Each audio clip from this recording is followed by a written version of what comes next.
나이가 들어서도 사람들이 진심으로 나를 위해 줄 거라고 생각하시나요? 자식들은 결혼하면서 점점 멀어지고 평생 믿었던 친구들도 이제는 자기 일에만 바빠서 연락조차 뜸해졌습니다. 그럼 우리 같은 노인들은 대체 누구한테 마음을 기대고 살아야 할까요? 세상 사람들 모두 제각각 살기 바쁘다 보니 진짜 어려울 때 도와줄 사람은 거의 없다고 봐야 합니다.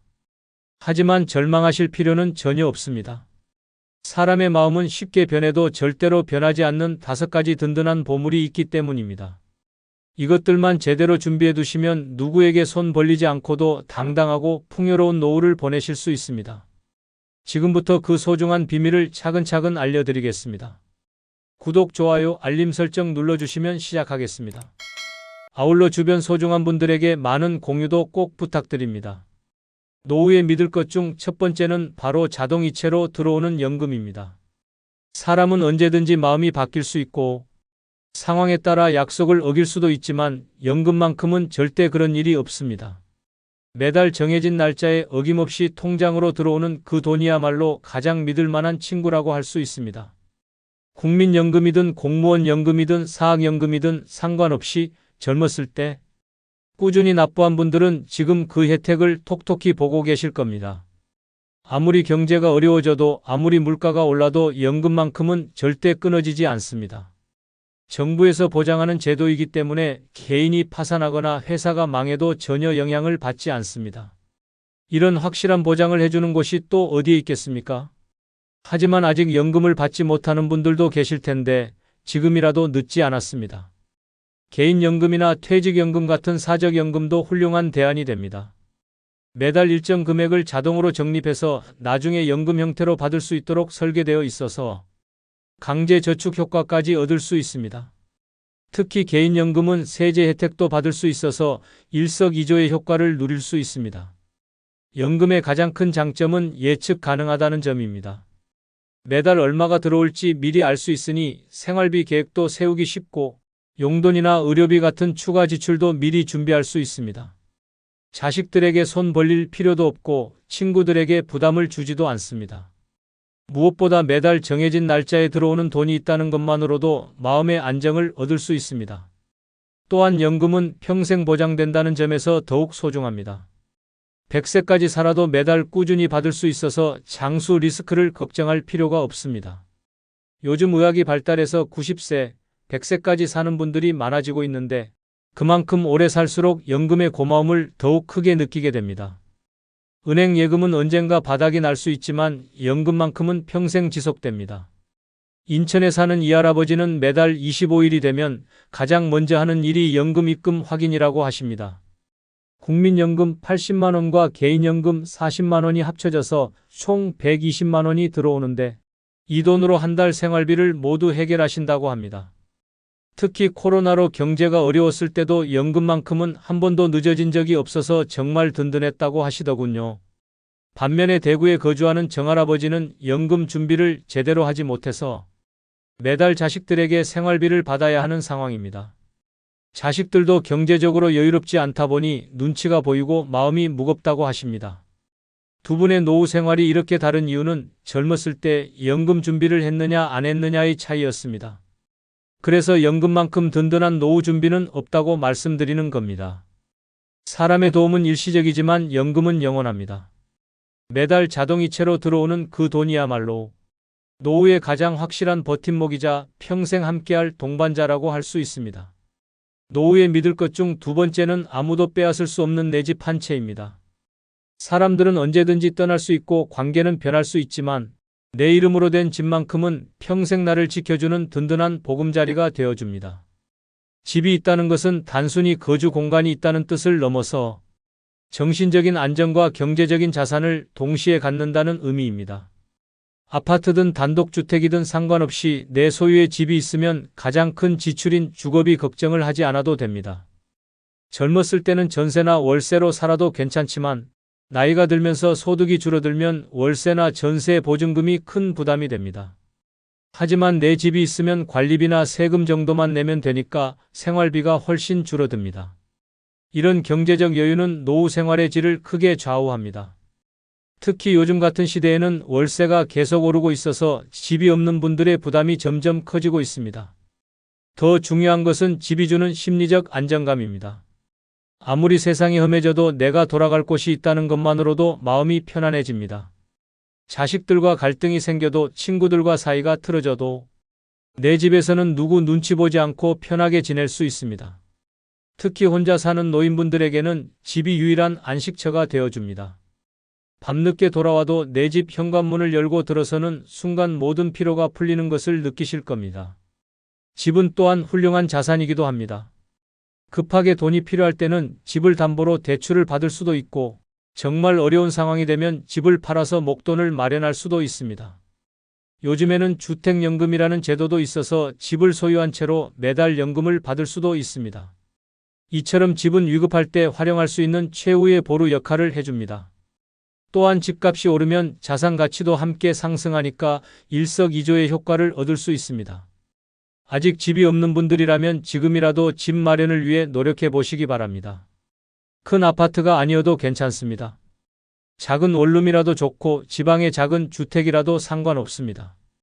중요한 것은 내 이름으로 된 집 한 채를 갖는 것입니다. 전세 자금 대출을 받아서라도 집을 사는 것이 장기적으로 훨씬 유리합니다. 매달 월세를 내는 것보다는 대출 이자를 내면서 집을 사는 것이 더 현명한 선택입니다. 집값이 오르내리는 것에 대해 걱정하시는 분들도 계시지만 노후 대비 차원에서는 집값 상승이나 하락보다는 안정적인 거주 공간 확보가 더 중요합니다. 집값이 떨어져도 살 곳이 있다는 것 자체가 큰 가치입니다. 반대로 집값이 오르면 자산 가치가 증가하니까 더욱 좋은 일이고요.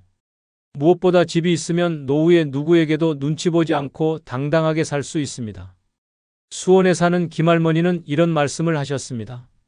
남편이 돌아가시고 자식들도 각자 바빠서 연락이 뜸해졌는데 다행히 젊었을 때 마련해둔 작은 아파트가 있어서 큰 걱정 없이 지낼 수 있다고 하시더군요.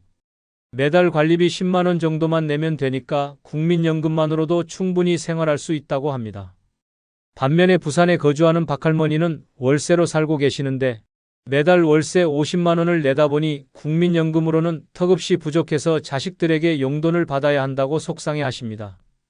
두 분의 차이는 단 하나, 집이 있느냐 없느냐의 차이였습니다. 김할머니는 여유로운 노후를 보내시지만 박할머니는 항상 돈 걱정에 시달리고 계십니다. 그래서 집만큼 확실한 노후 준비는 없다고 말씀드리는 겁니다. 사람은 배신할 수 있어도 집은 절대 배신하지 않습니다. 내 이름으로 된 집 한 채야말로 노후에 가장 든든한 울타리이자 평생 나를 보호해줄 소중한 자산입니다. 노후에 믿을 것 중 세 번째는 병원비를 아끼게 해주는 건강뿐입니다. 아무리 돈이 많아도 건강을 잃으면 모든 것이 무의미해지고 반대로 건강만 있으면 큰 돈 들이지 않고도 행복하게 살 수 있습니다. 특히 나이가 들수록 의료비 지출이 급격히 늘어나는데 건강한 몸만큼 확실한 절약은 없다고 할 수 있습니다. 젊었을 때는 몸이 아파도 며칠 쉬면 금세 회복되지만 나이가 들면 한번 아프면 회복하는데 시간도 오래 걸리고 비용도 많이 듭니다. 당뇨나 고혈압 같은 만성질환에 걸리면 평생 약을 먹어야 하고 무릎이나 허리가 아프면 물리치료나 시술비로 돈이 많이 나갑니다. 하지만 건강을 잘 관리해두면 이런 비용들을 대부분 피할 수 있습니다. 건강관리의 핵심은 꾸준한 운동과 올바른 식습관입니다. 매일 30분씩 걷기만 해도 심혈관 질환 예방에 큰 도움이 되고 규칙적인 식사와 금연, 금주를 실천하면 각종 질병 위험을 크게 줄일 수 있습니다. 특히 근력 운동을 병행하면 골밀도를 높여서 골다공증도 예방할 수 있어서 일석이조의 효과를 얻을 수 있습니다. 정기적인 건강검진도 매우 중요합니다. 병은 초기에 발견할수록 치료비가 적게 들고 완치 가능성도 높아집니다. 국가에서 제공하는 무료 건강검진만 꼬박겜박 받아도 대부분의 질병을 조기에 발견할 수 있습니다. 특히 암 같은 중대 질병은 조기 발견 여부에 따라 치료비가 1,000만 원과 1,000만 원 이상으로 크게 차이 납니다. 건강한 사람과 그렇지 않은 사람의 노후 의료비 차이는 정말 큽니다. 건강한 분들은 1년에 병원비로 몇십만 원 정도만 쓰지만 만성질환이 있는 분들은 매년 수백만 원씩 의료비가 나갑니다. 또한 건강하면 일상생활을 혼자서 할 수 있어서 간병비나 요양비도 절약할 수 있습니다. 건강은 또한 삶의 질과 직결됩니다. 아무리 돈이 많아도 아프면 맛있는 음식도 먹을 수 없고 여행도 갈 수 없으며 손주들과 놀아줄 수도 없습니다. 하지만 건강하면 적은 돈으로도 충분히 즐거운 노후를 보낼 수 있습니다. 친구들과 등산을 가거나 공원에서 산책을 하는 것만으로도 큰 행복을 느낄 수 있거든요. 스트레스 관리도 건강 유지의 중요한 요소입니다. 나이가 들수록 여러 가지 걱정거리가 많아지는데 스트레스가 쌓이면 면역력이 떨어져서 각종 질병에 걸리기 쉬워집니다. 취미 생활을 하거나 명상, 독서 등을 통해 마음의 평안을 유지하는 것이 필요합니다. 서울에 사는 김할아버지는 올해 75세인데도 병원에는 정기검진 때만 가신다고 합니다. 젊었을 때부터 매일 새벽 5시에 일어나서 1시간씩 산책을 하시고 금연 금주를 철저히 지키셨다고 하더군요. 덕분에 1년 의료비가 20만 원도 안 나간다고 자랑하십니다. 반면에 광주에 거주하는 박할아버지는 당뇨와 고혈압을 앓고 계시는데 매달 병원비와 약값으로 30만 원씩 나간다고 하십니다. 최근에는 무릎까지 아파서 주사 맞는 비용까지 추가로 들어간다고 걱정하시더군요. 두 분의 차이는 젊었을 때부터 건강관리를 했느냐 안 했느냐의 차이였습니다. 김할아버지는 여유로운 노후를 보내시지만 박할아버지는 의료비 때문에 늘 부담스러워 하십니다. 그래서 건강만큼 확실한 노후 대비는 없다고 말씀드리는 겁니다. 돈은 잃어도 다시 벌 수 있지만 건강은 한번 잃으면 되찾기 어렵습니다. 지금부터라도 꾸준히 건강관리를 하셔서 병원비 걱정 없는 행복한 노후를 맞이하시기 바랍니다. 노후에 믿을 것 중 네 번째는 아무도 모르게 쌓아둔 비상금입니다. 사람들은 내가 돈이 있다는 것을 알면 언제든지 빌려달라고 할 수 있고 가족들도 미리 상속을 기대할 수 있습니다. 하지만 나만 알고 있는 비상금이 있으면 정말 급할 때 누구에게도 눈치 보지 않고 사용할 수 있어서 마음의 여유를 가질 수 있습니다. 비상금의 가장 큰 장점은 예상치 못한 상황에 대비할 수 있다는 점입니다. 갑자기 큰 병에 걸려서 수술비가 필요하거나 집에 문제가 생겨서 수리비가 들어갈 때 비상금이 있으면 당황하지 않고 해결할 수 있습니다. 또한 자식들이 어려운 일을 당했을 때도 조용히 도움을 줄 수 있어서 부모로서의 역할을 계속할 수 있습니다. 비상금을 마련하는 방법은 생각보다 어렵지 않습니다. 매달 용돈에서 조금씩 아껴서 모으거나 명절이나 생일에 받은 용돈을 따로 저축해두면 됩니다. 중요한 것은 꾸준히 모으는 것이고 아무에게도 알리지 않는 것입니다. 심지어 배우자에게도 말하지 않는 것이 좋습니다. 왜냐하면 두 사람이 알면 비밀이 아니기 때문입니다. 비상금을 보관하는 방법도 신중하게 선택해야 합니다. 집에 현금으로 보관하면 도난이나 화재 위험이 있고 은행에 예금하면 가족들이 알 수 있습니다. 가장 좋은 방법은 본인 명의의 별도 통장을 만들어서 관리하는 것입니다. 통장이나 카드는 안전한 곳에 보관하고 비밀번호도 다른 사람이 추측할 수 없는 것으로 설정해야 합니다. 비상금의 적정 규모는 개인의 상황에 따라 다르지만 최소한 6개월에서 1년치 생활비 정도는 되어야 합니다. 월 생활비가 100만 원이라면 600만 원에서 1200만 원 정도를 목표로 잡으면 됩니다. 물론 더 많이 모을 수 있다면 그만큼 좋겠지만 무리해서 모으다가 현재 생활이 어려워지면 안 됩니다. 비상금이 있으면 심리적 안정감도 크게 높아집니다. 뭔가 문제가 생겨도 해결할 방법이 있다는 것을 알고 있으니까 마음이 편안해집니다. 또한 다른 사람에게 의존하지 않고 독립적으로 살 수 있다는 자신감도 생깁니다. 특히 노후에는 자존심이 중요한데 비상금이 있으면 누구에게도 굽히지 않고 당당하게 살 수 있습니다. 비상금을 사용할 때는 신중해야 합니다. 정말 급하고 중요한 일에만 사용해야 하고 한 번 쓴 후에는 다시 채워 넣는 것이 중요합니다. 비상금을 일상적인 용돈처럼 사용하면 정작 필요할 때 없을 수 있기 때문입니다. 또한 비상금의 존재를 다른 사람에게 알리는 순간 더 이상 비상금 역할을 할 수 없다는 점도 기억해야 합니다. 창원에 사는 최할머니는 30년 동안 매달 5만 원씩 비상금을 모으셨다고 합니다. 처음에는 작은 금액이었지만 시간이 지나면서 1,800만 원이라는 큰 돈이 되었습니다. 몇 년 전 갑자기 백내장 수술을 받아야 했을 때도 이 비상금 덕분에 자식들에게 부담을 주지 않고 해결할 수 있었다고 하시더군요. 또한 손주 결혼식 축의금도 이 돈으로 넉넉하게 준비했다고 자랑하십니다. 반면에 제주도에 거주하는 강할아버지는 모든 돈을 가족들과 공유해서 쓰시는데 최근 치과 치료비가 필요해졌을 때 자식들에게 돈을 달라고 부탁하기가 너무 미안하고 눈치가 보인다고 하십니다. 두 분의 차이는 남몰래 비상금을 준비했느냐 안 했느냐의 차이였습니다. 그래서 비상금만큼 든든한 노후 대비는 없다고 말씀드리는 겁니다. 사람들은 변할 수 있어도 내가 모은 돈만큼은 절대 나를 배신하지 않습니다. 아무도 모르게 차곡차곡 쌓아둔 비상금이야말로 노후의 가장 든든한 보험이자 마지막 보루라고 할 수 있습니다. 노후에 믿을 것 중 5번째는 스스로 조용히 정리한 인간관계입니다. 나이가 들수록 사람을 가려서 만나야 하고 진짜 소중한 사람들만 곁에 두는 것이 현명합니다. 젊었을 때는 많은 사람들과 어울리는 것이 좋다고 생각했지만 노후에는 질보다 양이 훨씬 중요합니다. 몇 명 안 되더라도 진심으로 나를 아끼는 사람들과 함께하는 것이 행복한 노후의 비결입니다.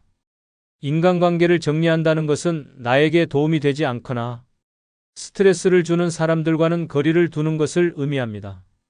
돈만 빌려가고 갚지 않는 사람, 만날 때마다 불평 불만만 늘어놓는 사람, 나쁜 소문을 퍼뜨리는 사람들과는 과감히 인연을 끊어야 합니다. 이런 사람들과 계속 어울리면 내 마음만 상하고 에너지만 소모됩니다.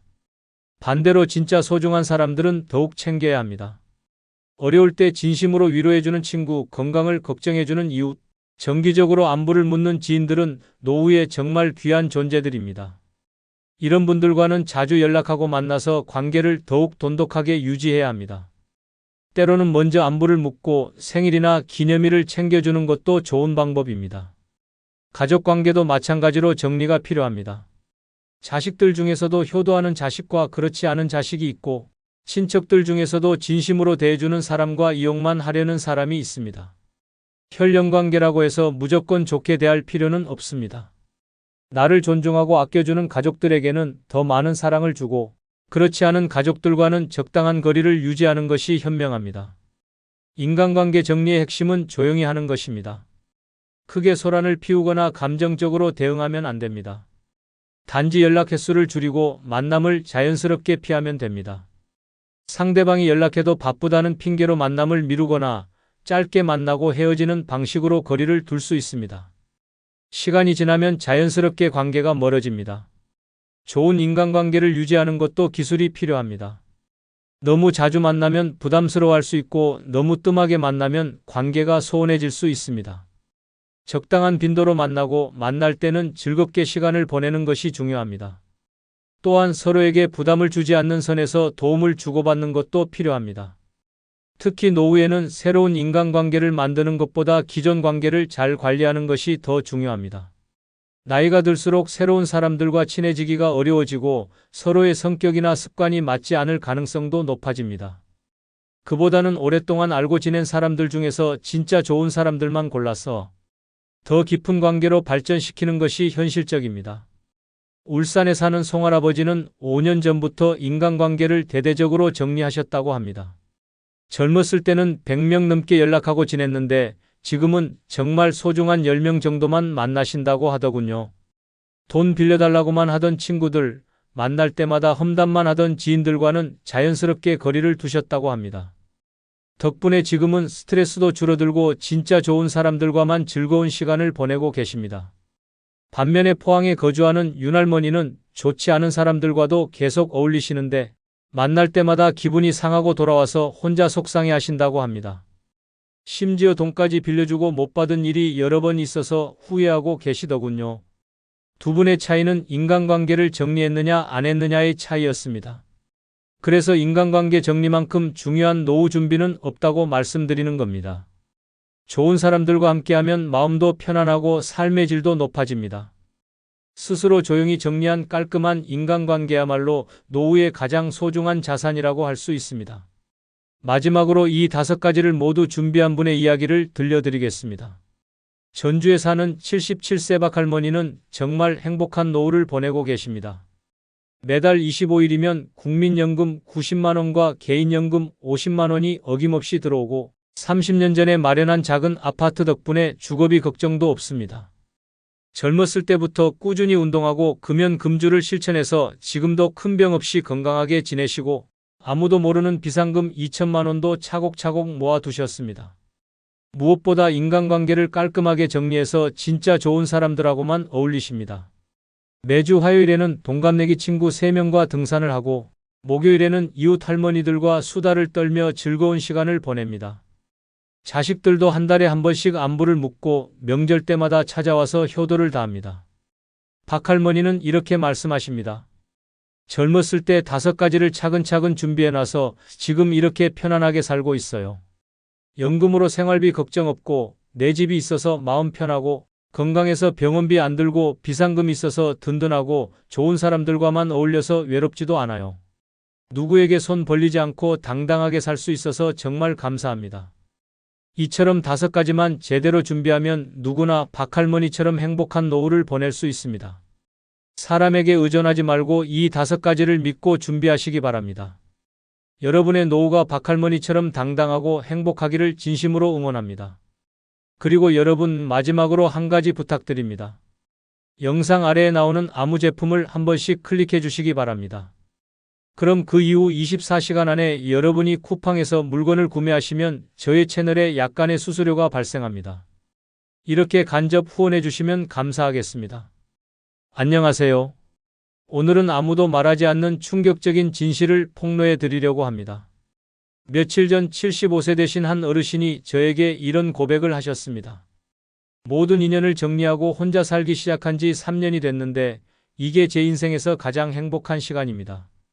왜 진작 이렇게 살지 못했을까 후회될 정도예요.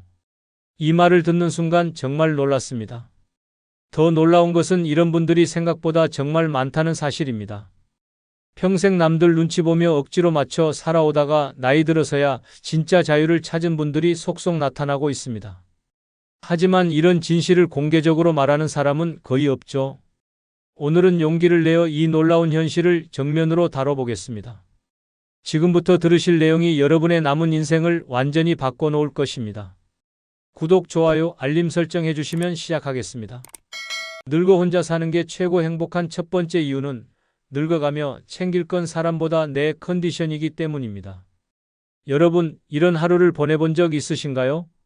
아침에 일어나자마자 온몸이 찌뿌둥하고 허리는 뻣뻣한데 문자 한 통이 울립니다. 오늘 점심 같이 먹어요. 마음은 피곤한데 괜히 거절하면 사람 관계가 어색해질까봐 억지로 나갈 준비를 합니다. 머리는 띵하고 발목은 시큰한데도 약속했으니 지켜야지 하며 스스로를 밀어붙이죠. 그렇게 한 번씩 만나고 나면 이틀은 누워 있어야 회복됩니다. 그런데 이런 날이 반복되면 삶이 피곤할 수밖에 없습니다. 사람 챙기느라 내 몸이 무너지는 경험 해보셨습니까? 젊을 때는 그런 희생이 당연했습니다.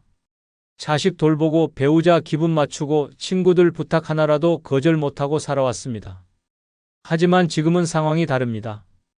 예전처럼 몸이 쉽게 회복되지도 않고 무리한 하루는 다음날 통증으로 고스란히 돌아옵니다. 이제는 누구 기분보다도 내 몸 상태를 먼저 살펴야 하는 시기입니다.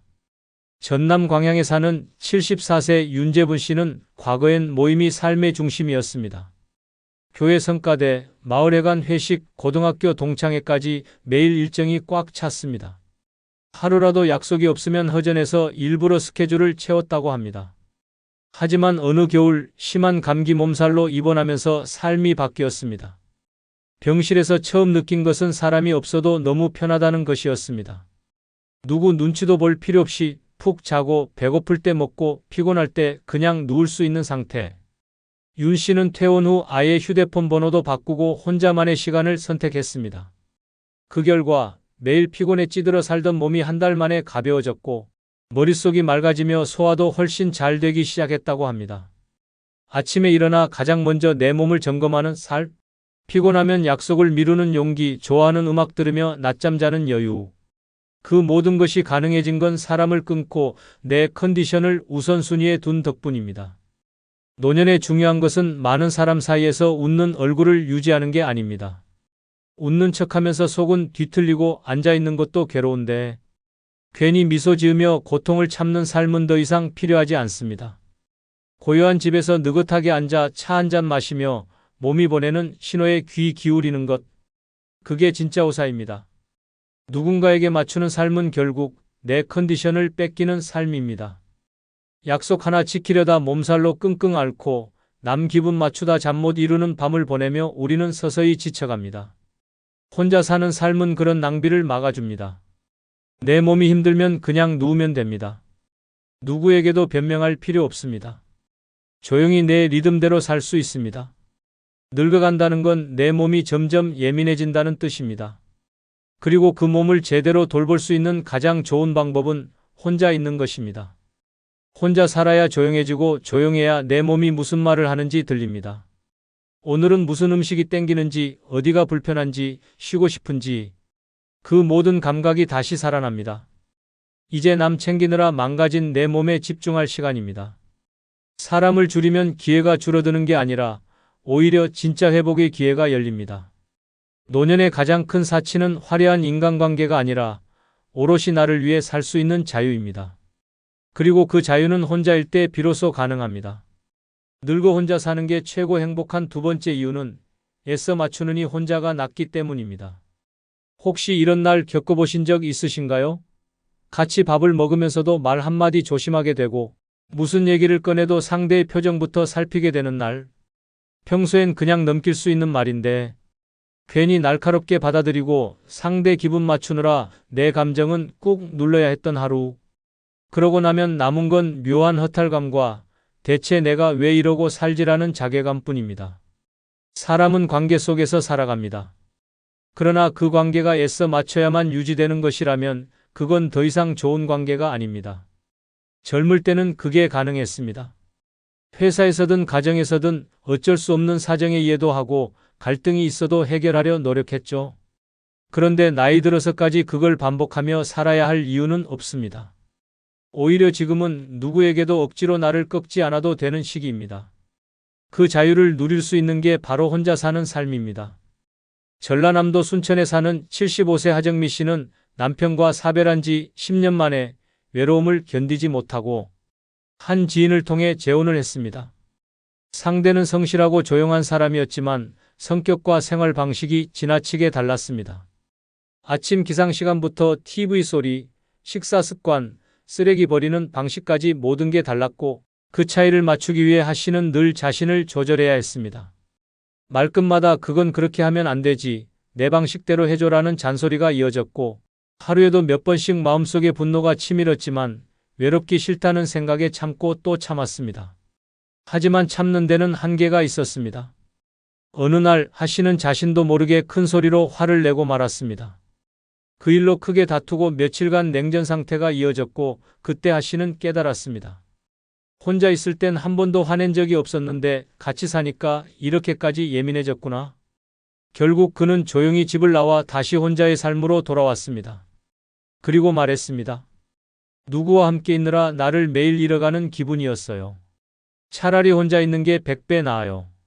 우리는 자꾸 함께 있다는 이유로 그 관계를 소중하다고 착각합니다.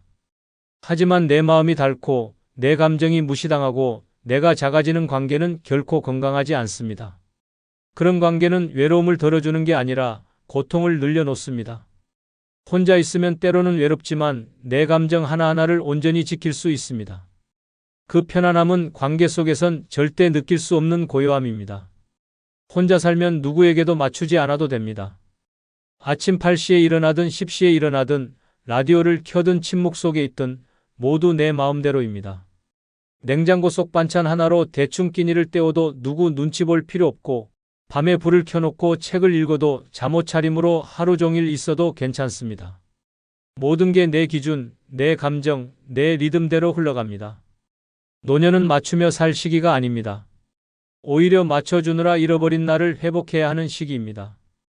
더 이상 감정 소모하지 말고 더 이상 이해받으려 애쓰지 마세요. 누군가에게 끌려가는 인생이 아니라 내가 중심이 되는 인생을 살 수 있는 가장 단순하고 확실한 방법은 혼자 사는 것입니다. 늙어간다는 건 내 마음이 점점 예민해진다는 뜻입니다. 작은 말에도 상처받고 작은 행동에도 서운해지는 시기입니다. 그런데도 여전히 누군가의 기분을 맞추며 살아야 한다면 그 삶이 과연 내게 좋은 걸까요? 이제는 그럴 필요 없습니다. 애써 맞추느니 혼자가 낫습니다. 진짜 나를 지킬 수 있는 삶, 그게 바로 혼자 사는 삶입니다. 그리고 그 삶이야말로 노년의 마음을 가장 평온하게 만들어주는 길입니다. 늙어 혼자 사는 게 최고 행복한 세 번째 이유는 불필요한 지출이 줄어들어 지갑이 덜 가벼워지기 때문입니다. 여러분, 분명히 어제까지만 해도 통장에 여유가 있었는데 며칠 지나지 않아 잔고가 횡한 걸 보고 도대체 내가 뭘 썼지? 하며 깜짝 놀란 적. 계산기를 두드려 봐도 별거 한 건 없는데 외식 몇 번, 선물 하나, 누가 오랜만에 보자 해서 낸 커피값, 갑자기 생긴 생일 축하 모임 그게 다였습니다. 나이 들수록 수입은 줄고 지출은 늘어나는데 무심코 쓰는 돈은 오히려 더 많아집니다. 사람과 어울리다 보면 돈은 생각보다 빠르게 빠져나갑니다. 억지로 낸 밥값, 분위기 맞추려 산 옷, 괜히 미안해서 꺼낸 지갑. 그러다 보면 인간관계 유지비만 한 달에 수십만 원이 됩니다. 이게 한 번이라도 진심에서 나온 지출이면 모르겠지만 대부분은 이거 안 하면 내가 좀 없어 보이겠지? 빈손으로 갈 수는 없지 같은 마음에서 나간 돈입니다. 그게 쌓이고 쌓여 지갑을 텅 비게 만드는 겁니다. 경기도 이천에 사는 78세 조명희 씨는 과거 5개의 모임을 매주 돌며 지냈습니다.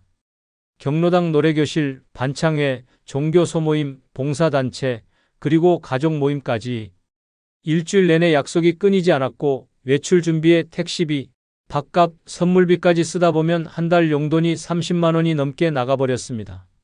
정작 본인을 위해 쓰는 돈은 거의 없었고 늘 통장이 바닥나기 일쑤였습니다. 어느 날 그는 감기에 심하게 걸려 일주일간 집에만 누워 있었습니다. 그 주에 모임을 전부 빠지고 외출도 안 하고 배달음식 대신 냉장고 안에 있던 걸로만 지냈는데 놀랍게도 그 한 주간의 지출이 평소의 5분의 1도 안 됐다는 걸 깨달았습니다. 이후 그는 과감하게 모임을 줄이고 꼭 필요한 약속만 나가기 시작했습니다. 그리고 남은 돈으로는 건강식품을 사고 좋아하던 책을 사읽으며 삶의 질이 달라졌다고 말합니다. 사람 많은 곳을 줄이니까 돈도 남고 마음도 남더라고요.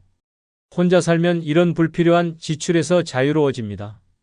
오늘 뭐 입을지 고민할 필요도 없고 누가 뭐라 해도 나 하나 먹고 자는데 필요한 비용이면 충분합니다. 남 눈치라는 항목이 지출 목록에서 사라지니 지갑이 오래 갑니다. 또 혼자 먹는 밥은 간단하지만 오히려 건강에 좋고 매일 세수하듯 쓰던 돈을 아껴 쓰게 되니 소소한 여유가 쌓이기 시작합니다. 나이 들면 돈의 가치는 달라집니다. 많이 쓰는 것이 아니라 쓸 곳을 아는 것이 중요해집니다.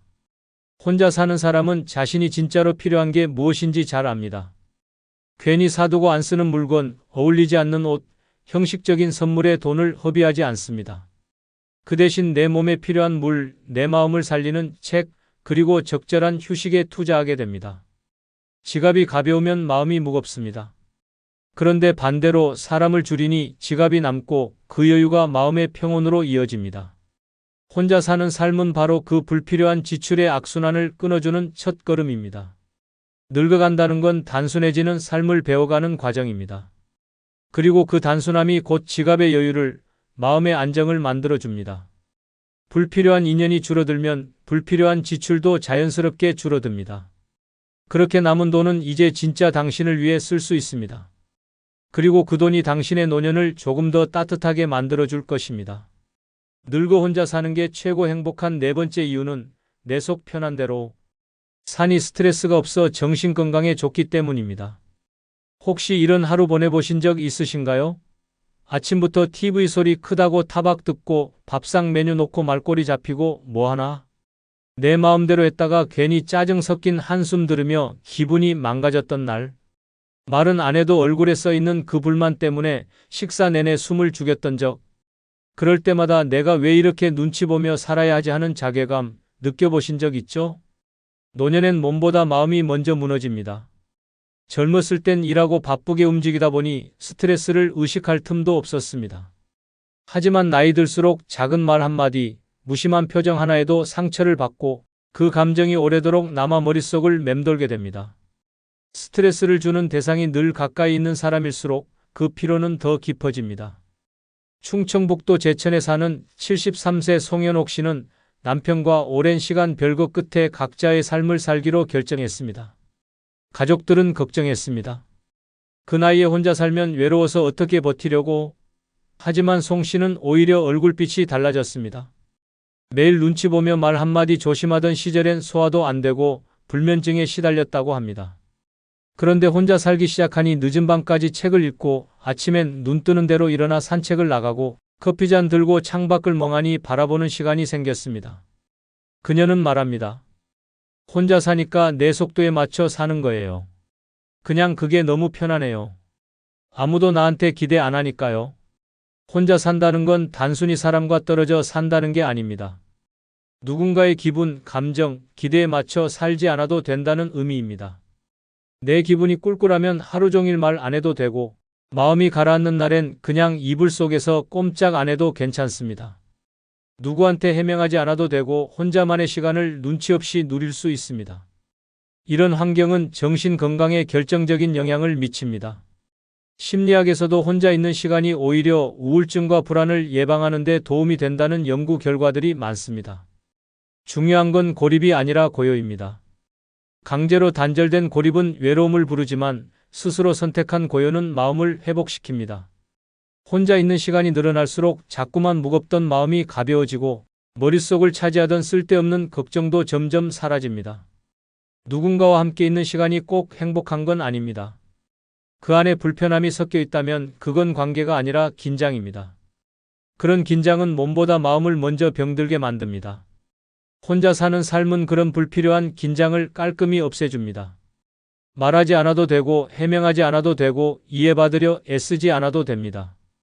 그저 나답게 나대로 살 수 있다는 것. 그 단순한 자유가 정신을 맑게 하고 마음을 튼튼하게 만들어줍니다. 늙어갈수록 스트레스가 병보다 무섭다는 말 실감하신 적 있을 겁니다. 의사보다 더 중요한 건 내 마음을 힘들게 하지 않는 환경입니다. 그 환경을 만들 수 있는 가장 좋은 방법, 바로 혼자 사는 것입니다. 내 감정이 기준이고 내 속도에 맞춰 하루를 설계할 수 있는 삶. 그게 바로 정신이 건강해지는 첫걸음입니다. 누구와도 부딪히지 않고 누구의 눈치도 보지 않고 내 감정에만 충실한 하루. 그것이 곧 정신의 평안이고 그 평안이 쌓이면 몸까지 건강해집니다.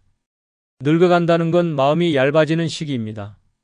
그래서 더더욱 그 마음을 상처 없이 보호해줄 고요한 혼자의 시간이 필요합니다. 스트레스를 밖으로 몰아내고 평온을 드리는 그 천문이 바로 혼자입니다.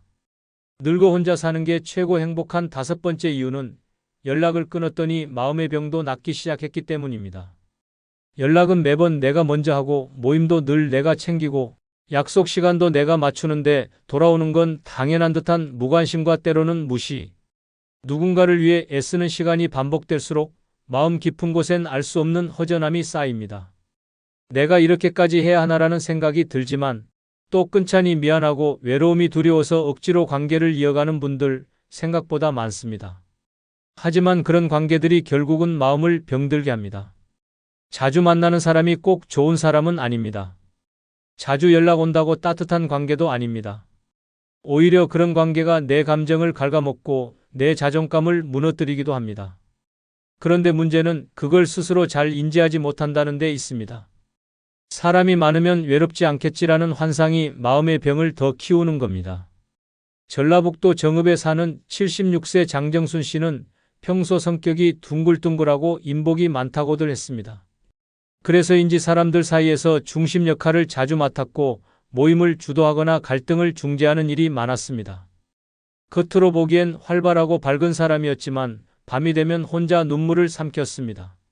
자신은 늘 남의 말을 들어주고 웃음을 줬지만 정작 힘들 때 위로해주는 사람은 없었던 겁니다. 결국 장 씨는 불면증과 공황 증세로 병원까지 찾게 되었고 의사는 사람에게 너무 지쳤다는 말을 남겼습니다. 그 말을 듣고 장 씨는 큰 결심을 했습니다. 단체 채팅방을 모두 나가고 전화번호부를 정리했습니다. 연락을 끊고 약속을 줄이고 침묵을 선택했습니다. 처음엔 마음이 허전했지만 시간이 지나자 감정이 정리되기 시작했습니다. 말없이 흐르는 하루 속에서 자기 마음의 소리에 귀 기울이게 되었고 그동안 억눌렸던 감정들이 하나둘 풀려나갔습니다. 장 씨는 말합니다. 사람을 줄이니 내가 보이더라고요. 그리고 그제야 마음이 조금씩 회복되기 시작했어요. 혼자 산다는 건 누군가에게 기대지 않는다는 뜻이기도 하지만 동시에 불필요한 감정 낭비를 멈춘다는 뜻이기도 합니다. 쓸데없는 오해에 마음 쓰지 않아도 되고 억지 웃음을 짓지 않아도 되고 하기 싫은 약속에 끌려가지 않아도 됩니다. 그 해방감이 마음의 평온을 가져옵니다. 내 감정이 흘러가게 두고 내 상처가 스스로 아물 시간을 주는 삶. 그게 바로 혼자 사는 삶이 주는 가장 큰 선물입니다. 의학적으로도 스트레스는 만성 통증, 우울, 수면 장애 등 수많은 질병의 근원이 됩니다. 그런데 그 스트레스의 상당수가 사람에서 옵니다. 관계에서 생긴 마음의 병은 약으로 낫지 않습니다. 반드시 환경을 바꿔야 낫습니다. 그 환경이란 관계를 줄이고 나에게 집중하는 조용한 삶입니다. 혼자 있는 시간이 많아진다는 건 외롭다는 뜻이 아닙니다. 오히려 그 시간은 당신 안에 쌓인 불안과 분노, 상처들을 하나하나 들여다볼 수 있는 기회입니다. 그리고 그런 시간들이 쌓일수록 마음은 조금씩 단단해지고 감정은 점점 정돈됩니다. 이것이 진짜 치유입니다. 늙어간다는 건 마음이 점점 약해지는 시기입니다. 그래서 더더욱 그 마음을 상하게 하는 관계는 끊어야 합니다. 연락을 끊는다고 인생이 작아지는 게 아닙니다. 오히려 그 끊긴 자리에 진짜 평화가 들어옵니다. 사람을 줄이고 혼자 살기 시작할 때 비로소 마음의 병은 서서히 낫기 시작합니다. 그렇게 다시 평온해진 내 마음이 늙은 삶을 다시 빛나게 만들어주는 것입니다. 그리고 여러분, 쿠팡에서 물건 구입 시 영상 아래에 나오는 아무 제품을 클릭하면 쿠팡으로 연결됩니다. 그리고 여러분이 아무 제품을 구입해도 본 채널에 약간의 수수료가 발생하오니 이런 방법으로 도움 주시면 큰 복 받으실 겁니다. 감사합니다. 혹시 요즘 자주 한숨 쉬고 계시진 않나요? 은퇴하고 나면 마음이 편해질 줄 알았는데 오히려 더 불안하고 조급해지셨다는 분들이 많습니다.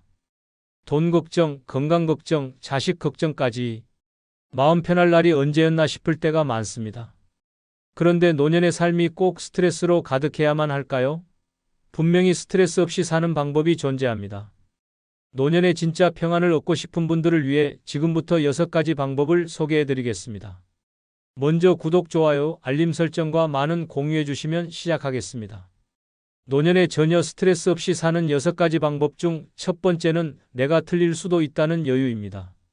살다 보면 누구나 한 번쯤은 이런 말을 하게 됩니다. 내 말이 맞잖아. 저 사람은 왜 저렇게 생각하지? 나 같으면 안 저랬을 텐데. 특히 나이가 들수록 내 경험이 전부인 듯 느껴지고 내 방식이 가장 옳다고 여겨지는 순간들이 많아집니다. 하지만 그 생각이 관계를 망치고 마음의 스트레스를 키운다는 사실을 자주 놓치게 됩니다. 오랜 세월 살아온 삶의 방식은 존중받아야 하지만 그 방식이 항상 옳을 수만은 없습니다. 내가 틀릴 수도 있다는 여유, 그것이 노년을 평온하게 만드는 첫 번째 비결입니다. 서울 성북구에 사는 장영숙님은 70세입니다. 남편과의 사소한 말다툼이 점점 심해지면서 서로 얼굴을 마주하기도 껄끄러운 상태가 되었습니다. 자녀들과도 자주 부딪혔습니다. 장영숙님은 나는 그저 다 잘되라고 하는 말인데 애들은 왜 자꾸 버릇없게 굴고 남편은 왜 내 마음을 몰라주는지 모르겠어요 라고 말씀하셨습니다. 그러던 어느 날 딸이 조심스럽게 편지를 한 통 보냈습니다. 엄마는 항상 자기 말이 맞다고 생각하는 것 같아요. 하지만 저희도 생각이 있고 우리 방식대로 사는 걸 존중받고 싶어요. 그 편지를 읽고 처음엔 화가 났지만 며칠이 지나고 나니 마음이 조금씩 풀리기 시작했다고 합니다. 장영숙님은 이후 대화에서 한 걸음 물러서기 시작했고 내가 틀릴 수도 있다는 마음으로 남편과 자녀들의 말에 귀 기울이기 시작했습니다. 신기하게도 그때부터 가족 분위기가 달라졌다고 하셨습니다. 지금은 손주들과도 자주 웃고 남편과 함께 산책하는 시간도 늘어났습니다. 내가 다 맞을 필요는 없었더라고요. 그냥 조금만 내려놓으면 이렇게 편해지더라고요. 이 사례처럼 틀릴 수 있다는 여유는 단순히 고집을 버리자는 말이 아닙니다. 상대의 입장에서 다시 생각해보는 열린 마음을 갖는 것입니다. 누군가의 말에 그럴 수도 있겠구나라고 한 번만 생각해도 감정은 부드러워지고 갈등은 줄어듭니다. 상대방이 달라서 불편했던 게 아니라 내가 맞서려 했기 때문에 불편했던 건 아닐까요? 노년에는 건강도 중요하고 돈도 중요하지만 그보다 더 중요한 건 사람과의 관계입니다. 그리고 그 관계의 핵심은 고집보다 여유입니다. 내가 다 안다는 마음은 고립을 만들지만 나도 몰랐네라는 말은 관계를 이어주는 다리가 됩니다. 지금 내가 누군가와 자주 부딪히고 있다면 혹시 내 말이 너무 강하지 않았는지 돌아보셨으면 합니다. 틀린 것이 아니라 다를 수 있다는 생각만으로도 내 마음이 훨씬 가벼워질 수 있습니다. 노년의 평온함은 결국 마음의 여백에서 시작됩니다. 내가 틀릴 수도 있다는 여유를 가질 때 진짜 평화로운 노년이 찾아옵니다. 두 번째는 사연 없는 사람은 없다는 걸 기억하기입니다. 나이가 들수록 외로움도 깊어지고 섭섭함도 자주 찾아옵니다. 가족이 무심하게 느껴지고 이웃의 말 한마디에 상처를 받는 일이 잦아집니다. 왜 저렇게 무뚝뚝할까? 도대체 나를 어떻게 생각하길래 저런 말을 할까? 라는 생각이 머리를 맴돌 때가 많습니다. 마음은 점점 단단해지고 세상과 사람에 대한 기대는 줄어듭니다. 하지만 그 속에는 중요한 사실 하나가 빠져 있습니다. 바로 그 사람에게도 사연이 있다는 점입니다. 우리는 종종 타인의 겉모습과 행동만 보고 모든 것을 판단합니다. 하지만 모든 사람은 말없이 견디는 아픔과 사정이 있습니다. 자식에게 연락이 뜸한 이유, 배우자의 차가운 말투, 친구의 어색한 행동, 그 안에는 우리가 모르는 고단한 삶의 이야기들이 숨어 있습니다. 단순히 무례해서가 아니라 말하지 못할 고통이나 피로 혹은 나름의 걱정으로 그렇게 보일 수 있는 것입니다. 그걸 모른 채 오해만 키우면 결국 가장 상처받는 건 내 마음입니다. 사람은 누구나 자신만의 짐을 지고 살아갑니다. 누군가의 말투가 거칠어 보여도 그날따라 속이 많이 상했을 수 있습니다. 이웃이 인사를 받아주지 않아도 그 순간 다른 걱정으로 머리가 복잡했을 수도 있습니다. 사소한 말 한마디, 눈빛 하나에 지나치게 의미를 부여하지 말고 저 사람에게도 무슨 사정이 있겠지 하고 마음을 한번 접어보면 내 하루가 달라집니다. 내가 먼저 이해하고 넘기면 쓸데없는 감정 소비를 줄일 수 있고 그만큼 스트레스도 줄어듭니다. 이런 마음의 여유는 인간관계를 훨씬 더 부드럽게 만들어줍니다.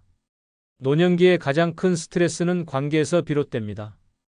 가까운 가족과 자녀, 친구, 이웃과의 갈등은 말로는 작지만 마음엔 깊은 흔적을 남깁니다. 그런데 관계는 언제나 쌍방향입니다. 내가 조금만 먼저 이해하고 기다려주는 마음을 가지면 상대도 언젠가 그 마음을 느끼게 됩니다. 경기도 안양에 사는 정혜분님은 71세입니다. 남편과 자주 부딪히고 며느리와도 대화가 단절돼 있었습니다. 손주를 보고 싶어도 며느리 눈치를 보게 되는 자신이 싫었고 남편은 매일 똑같은 이야기만 반복하며 잔소리를 늘어놓았습니다. 어느 날 우연히 라디오에서 한 사연을 들었습니다. 우리 아들은 회사에서 괴롭힘을 당하고 있었대요. 그걸 모르고 저는 왜 이렇게 연락이 없냐며 혼만 냈죠. 그 이야기를 듣고 정혜분님은 큰 충격을 받았습니다. 혹시 나도 상대의 사정을 모르고 내 감정만 앞세우고 있었던 건 아닐까? 그날 이후 정혜분님은 남편의 이야기를 끊지 않고 들어주기 시작했고 며느리에게는 짧은 문자라도 따뜻하게 인사를 보내기 시작했습니다. 놀랍게도 관계는 서서히 달라지기 시작했고 지금은 손주와의 영상통화가 일상이 되었다고 하셨습니다. 내가 먼저 마음을 열었더니 그들도 천천히 다가오더라고요. 이처럼 사연 없는 사람은 없다는 걸 기억하는 것만으로도 세상을 바라보는 시선이 달라집니다. 내 안의 불만도 줄고 마음이 부드러워지며 관계는 다시 이어질 수 있는 여지를 얻게 됩니다. 나만 힘든 게 아니라는 사실을 받아들이는 순간 마음은 자연스레 단단해지면서도 따뜻해집니다. 노년의 평화는 외부에서 오는 것이 아니라 내 안의 시선에서부터 시작됩니다. 세 번째는 누가 뭐라 해도 내 방식을 믿는 태도입니다. 살다 보면 주변에서 참 많은 말들이 들려옵니다. 그 나이에 아직도 일하세요? 연금 받으면서 뭐하러 그렇게 아껴요? 지금은 그렇게 살면 손해예요. 이런 말들은 마치 내가 뭔가 잘못하고 있는 듯한 기분을 들게 합니다. 특히 노년에 들어서면 내 삶의 방식이 시대에 뒤처진 건 아닌지, 내가 뭔가 놓치고 있는 건 아닌지 괜히 스스로를 의심하게 됩니다. 그런데 정작 그 말들을 하는 사람들은 내 삶을 책임져 주지 않습니다. 하루하루를 사는 건 결국 나 자신이기 때문입니다. 누가 뭐라 하든 나의 방식으로 살아가는 태도는 노년의 삶을 지탱하는 가장 중요한 힘입니다. 지금까지 살아온 방식이 나에게 맞았다면 그것은 그 자체로 충분히 가치 있는 삶의 기준입니다. 전략하며 사는 것이 편한 사람도 있고 소소한 즐거움에 돈을 쓰는 것이 좋은 사람도 있습니다. 사람마다 마음이 편안해지는 방식은 다르기 때문에 남의 기준을 따라가기보다는 내 안의 기준을 지키는 것이 무엇보다 중요합니다. 요즘은 노년에도 자신을 위한 삶을 살아야 한다는 말이 흔하게 들리지만 그 삶의 방식은 누구에게나 다르게 해석됩니다.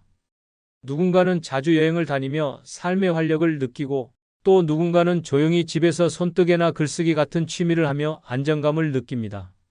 중요한 건 그 방식이 외부의 평가와 상관없이 나에게 맞는가입니다. 나답게 사는 삶이야말로 스트레스를 줄이는 가장 확실한 방법입니다. 그렇다고 고집을 부리라는 말은 아닙니다. 타인의 조언을 듣되 그 조언에 끌려가지 않는 태도를 말하는 것입니다. 판단의 주도권은 항상 나에게 있어야 하고 누군가의 말에 내 삶의 방향이 휘둘리기 시작하면 스트레스는 피할 수 없습니다. 세상에는 수많은 정답이 있지만 내 인생에는 내 방식이 유일한 정답일 수 있습니다. 또한 노년에 잘 살고 있다는 느낌은 단순히 물질이나 사회적 기준이 아니라 마음의 만족에서 나옵니다. 누가 뭐라 하든 스스로 만족스럽다면 그게 가장 건강하고 바람직한 삶입니다. 사람들은 쉽게 말합니다. 이제 좀 누리세요. 왜 그렇게 사세요? 그건 너무 낡은 방식이에요. 하지만 그런 말에 상처받지 말고 내 방식대로 성실히 살아온 자신을 인정해주는 태도가 필요합니다. 나는 지금까지도 충분히 잘 살아왔고 앞으로도 나답게 살아갈 권리가 있습니다. 경기도 김포에 사는 조말수님은 올해 70세입니다. 퇴직 후에도 새벽마다 시장에 나가 반찬 가게를 운영하고 계십니다.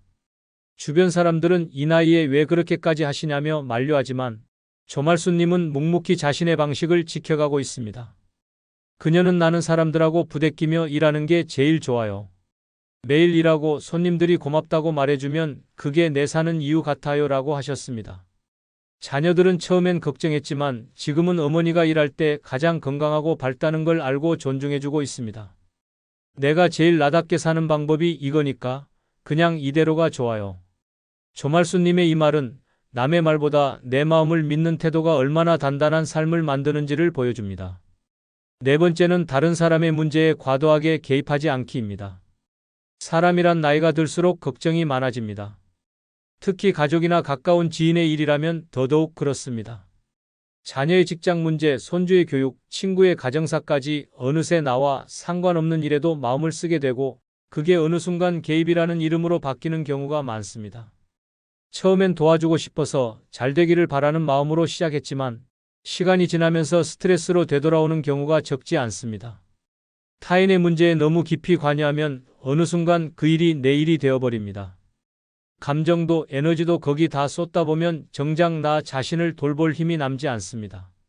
특히 자녀의 문제에 지나치게 개입할 경우 고마움보다는 부담으로 받아들여지고 오히려 관계가 소원해질 수 있습니다. 나는 도와줬다는 마음과 간섭받았다는 상대의 감정이 부딪히면 서로에게 상처만 남게 됩니다. 물론 나이 든 부모로서 자녀의 삶이 걱정되는 건 당연합니다. 하지만 걱정은 걱정일 뿐 인생의 선택은 결국 그들의 몫입니다. 노년의 지혜란 할 수 있는 조언만 하고 나머지는 믿고 기다리는 태도에서 비롯됩니다. 특히 요즘 세대는 부모의 경험이나 방식보다 자신들의 판단을 더 중요하게 여기기 때문에 지나친 개입은 오히려 반감을 불러일으킬 수 있습니다. 그렇게 관계가 멀어지고 마음이 상하게 되면 결국 그 스트레스는 고스란히 부모의 몫이 됩니다. 또한 친구나 이웃, 지인 사이에서도 참견이란 이름으로 시작된 개입이 결국 관계를 어색하게 만들기도 합니다. 처음엔 선의였지만 듣는 쪽에서는 간섭처럼 받아들이는 경우가 많습니다. 상대가 먼저 도움을 요청하지 않았다면 조용히 지켜보는 것도 큰 배려가 될 수 있습니다. 모든 일에 반응하고 판단하고 나서기보다 때로는 물러서 있는 것이 내 마음을 지키는 현명한 방법입니다. 중요한 건 내 삶과 남의 삶의 경계를 지키는 일입니다. 도와주고 싶다는 마음이 상대의 삶을 대신 살 수는 없습니다. 오히려 그 경계를 지켜줄 때 서로의 관계는 더 건강해지고 마음의 여유도 생깁니다. 내가 해결할 수 없는 문제에 마음을 쏟는 대신 지금 내 삶에 더 집중해보는 것이 스트레스를 줄이는 노년의 지혜입니다. 전북 군산에 사는 신홍남님은 69세입니다.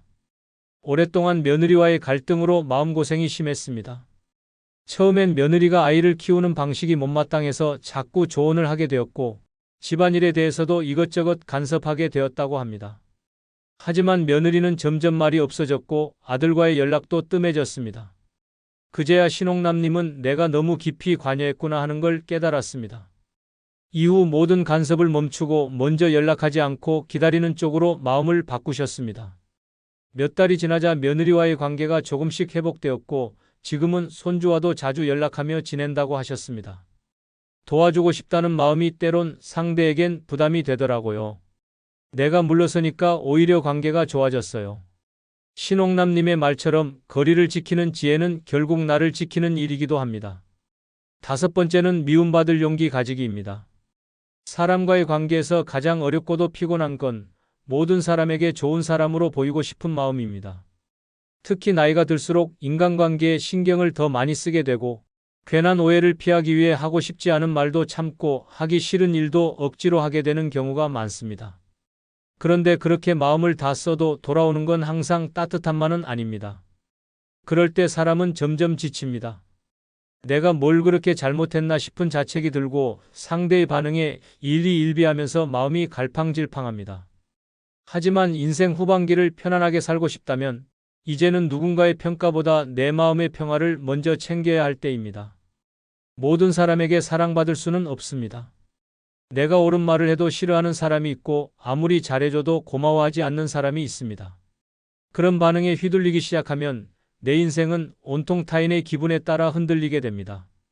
그래서 필요한 것이 미움받을 용기입니다. 그 용기를 가진 사람은 스트레스에 덜 흔들리고 인간관계에도 지치지 않습니다. 노년에는 내가 중심이 되어야 합니다.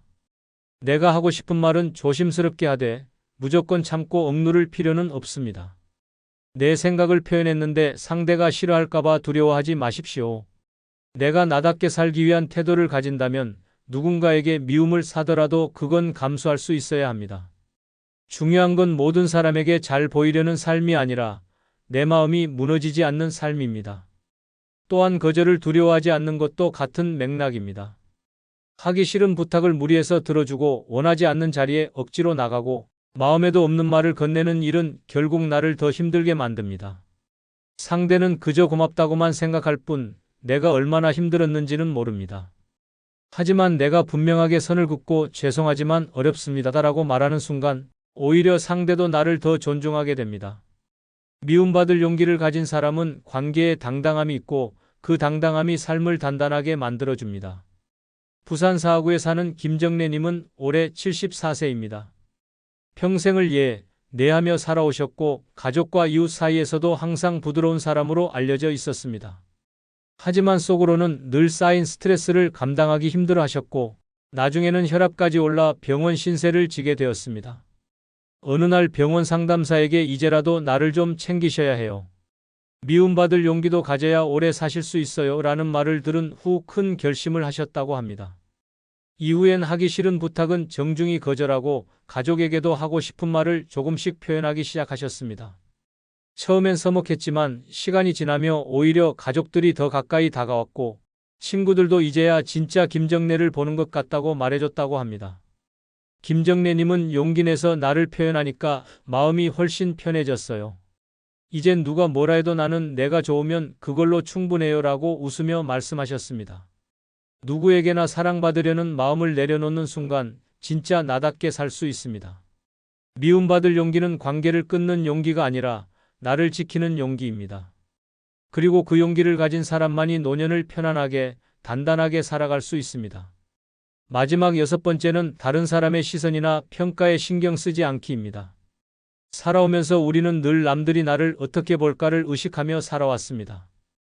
직장에서는 상사의 눈치를, 집에서는 가족의 기대를, 사회에서는 주변의 평가를 신경 쓰며 한 걸음씩 살아왔습니다. 그런데 그 습관이 노년까지 이어지면 마음이 쉴 틈이 없습니다.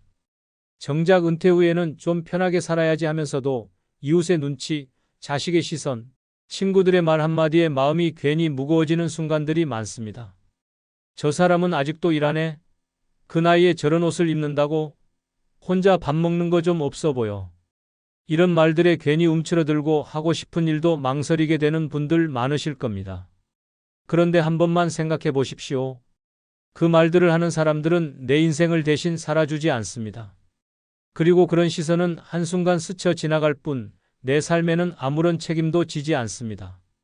결국 남의 눈치를 보며 살면 손해는 고스란히 내 몫이 됩니다. 노년에 가장 필요한 마음가짐은 나는 내가 좋으면 된다는 태도입니다. 남의 말보다 내 마음이 편한지를 먼저 들여다봐야 합니다. 내가 좋아서 하는 옷차림, 내가 편해서 선택한 일상, 내가 즐거워서 나간 모임이라면 그게 정답입니다. 세상이 뭐라고 해도 내가 웃을 수 있다면 그건 충분히 잘 사는 삶입니다. 반대로 남의 시선을 의식해 억지로 사는 순간부터 내 인생은 불편해지기 시작합니다. 특히 요즘처럼 다양한 삶의 방식이 인정받는 시대일수록 나만의 방식에 당당해지는 게 중요합니다. 노년에도 꿈을 꾸는 사람, 여전히 일하는 사람, 취미에 빠진 사람, 혼자 여행하는 사람 모두가 각자의 방식으로 잘 살고 있는 겁니다. 그런데 다른 사람들이 뭐라 할까라는 생각에 자꾸 주춤하게 되면 삶의 즐거움이 줄어들게 됩니다. 눈치 보며 사는 인생에는 기쁨보다 불안이 더 많습니다. 내 삶의 주인은 결국 나 자신입니다. 나를 행복하게 하지 못하는 삶이라면 그건 누구의 시선을 의식하든 바른 삶일 수 없습니다. 나이 들어 가장 소중한 건 남의 인정보다 내 스스로의 만족감입니다. 남의 평가에 일희일비하지 않고 내 기준대로 하루하루를 살아가는 태도가 스트레스 없는 노년의 핵심입니다. 대구 달서구에 사는 문영남님은 올해 73세입니다. 은퇴 후 카페 창업을 하셨을 때 주변에서는 이 나이에 무슨 장사를 하냐는 말이 많았습니다. 특히 동년배 친구들은 그냥 조용히 쉬면서 살지라고 걱정했고 자녀들도 반대가 심했다고 합니다. 하지만 문영남님은 늘 꿈이었던 작은 커피 가게를 열었고 매일 아침 직접 커피를 내리고 손님과 소소한 대화를 나누는 삶에 만족하고 계십니다. 처음엔 나도 흔들렸어요. 다들 말리니까. 근데 가게 열고 나니까 하루하루가 너무 좋아요. 내가 좋으면 된 거잖아요. 지금 문영남님의 카페는 동네 주민들 사이에서 조용한 명소가 되었고 무엇보다도 본인이 가장 행복해졌다고 하셨습니다. 이처럼 다른 사람의 시선을 신경 쓰기보다 내 삶의 중심을 내 안에 두는 것이 진짜 스트레스 없는 노년을 여는 열쇠입니다. 남이 아니라 내가 만족하는 삶, 그것이 곧 진짜 내 삶입니다. 그리고 여러분, 쿠팡에서 물건 구입 시 영상 아래에 나오는 아무 제품을 클릭하면 쿠팡으로 연결됩니다. 그리고 여러분이 어떤 제품을 구입해도 본 채널에 약간의 수수료가 발생하오니 꼭 이런 방법으로 쿠팡 구매하시면 큰 복 받으실 겁니다. 감사합니다. 알베르 카뮈는 마음이 약한 사람일수록 세상은 더 가혹하다고 말했습니다. 공자도 가까운 사람일수록 더 쉽게 당신을 무너뜨릴 수 있다고 경고했으며 나폴레옹은 당신이 침묵할수록 세상은 당신을 더 쉽게 무시한다고 했습니다. 처음엔 이 말들이 지나치게 비관적으로 들렸을지도 모릅니다. 사람은 함께 살아야 행복하지 않나? 가족이, 친구가 있어야 외롭지 않은 거 아닌가? 그렇게 믿으며 살았습니다. 하지만 나이가 들고 상처가 쌓이고 내 마음을 몰라주는 사람들 속에서 점점 깨닫게 됩니다. 이 철학자들의 말이 결코 과장이 아니라는 것을, 특히 60대를 넘어서면 오히려 사람 사이에서 더 많이 다치고 더 깊이 외로워진다는 걸 절실히 느끼게 됩니다. 오늘 영상에서는 왜 이제는 더 이상 눈치 보지 말고 독하게 살아야만 하는지 그 현실적인 이유 6가지를 낱낱이 말씀드리겠습니다. 아직 구독과 좋아요 누르지 않으셨다면 지금 꾹 눌러주시고요. 오늘 이 이야기 당신과 똑같은 고민으로 지쳐있는 누군가에게 꼭 전달해 주세요. 지금부터 당신 인생의 주도권을 되찾는 시간이 시작됩니다. 노년에 독하게 살아야 하는 첫 번째 이유는 웃으며 참고 있으면 진짜 괜찮은 줄 알기 때문입니다. 괜찮아, 괜찮아. 사람들은 그렇게 말하며 하루를 넘깁니다. 속은 끓고 마음은 무너져도 겉으론 웃으며 버팁니다. 그런데 문제는 사람들이 그 웃음을 진심으로 받아들인다는 데 있습니다. 당신이 아파도 말하지 않으면 안 아픈 줄 알고 힘들어도 내색 안 하면 강한 사람이라 착각합니다. 그 결과 당신은 더 많은 것을 떠안고 더 깊이 상처받고 결국 누구에게도 위로받지 못한 채 고립되어 갑니다. 노년의 미소는 때론 생존입니다. 괜히 자식 앞에서 티 내기 싫고 친구 앞에선 약해 보이기 싫고 사람들 사이에선 민폐가 되기 싫어 참고 또 참습니다. 그런데 그 침묵 속 웃음은 결국 당신을 외롭게 만듭니다. 사람들은 신호를 읽지 않습니다. 보여주는 것만 믿습니다.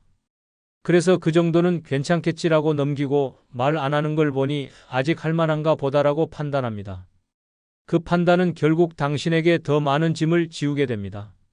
웃는 얼굴로 삼시세끼를 챙기다 탈진해도 정색하지 않고 부탁을 들어주다 속이 문드러져도 아무도 알아채지 못합니다. 그러니 더는 참지 마십시오. 힘들 땐 힘들다고 말하고 안 되는 건 안 된다고 말해야 합니다. 그렇지 않으면 당신의 희생은 누구의 기억에도 남지 않고 당신의 미소는 결국 오해로 남게 됩니다. 강원도 속초에 사는 75세 김말순 씨는 딸과 사위 그리고 두 손주와 함께 살았습니다. 딸 부부는 맞벌이라 늘 바빴고 김 씨는 집안일과 아이 돌봄을 도맡아 했습니다. 하루 세 끼를 차리고 아이들 등하원도 챙기며 지냈지만 입에서는 늘 나는 괜찮아라는 말만 나왔습니다. 하지만 속은 달랐습니다. 허리 통증, 만성 피로, 무기력감까지 찾아왔지만 그는 내색하지 않았습니다. 그러던 어느 날 김 씨는 부엌에서 허리를 삐끗해 주저앉고 말았습니다. 병원에선 과도한 무리라는 진단을 내렸고 물리치료와 약물치료가 시작됐습니다.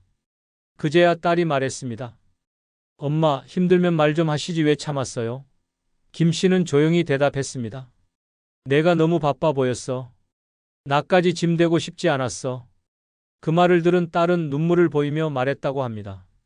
엄마가 괜찮다고 해서 진짜 괜찮은 줄 알았어. 그 후 김 씨는 달라졌습니다.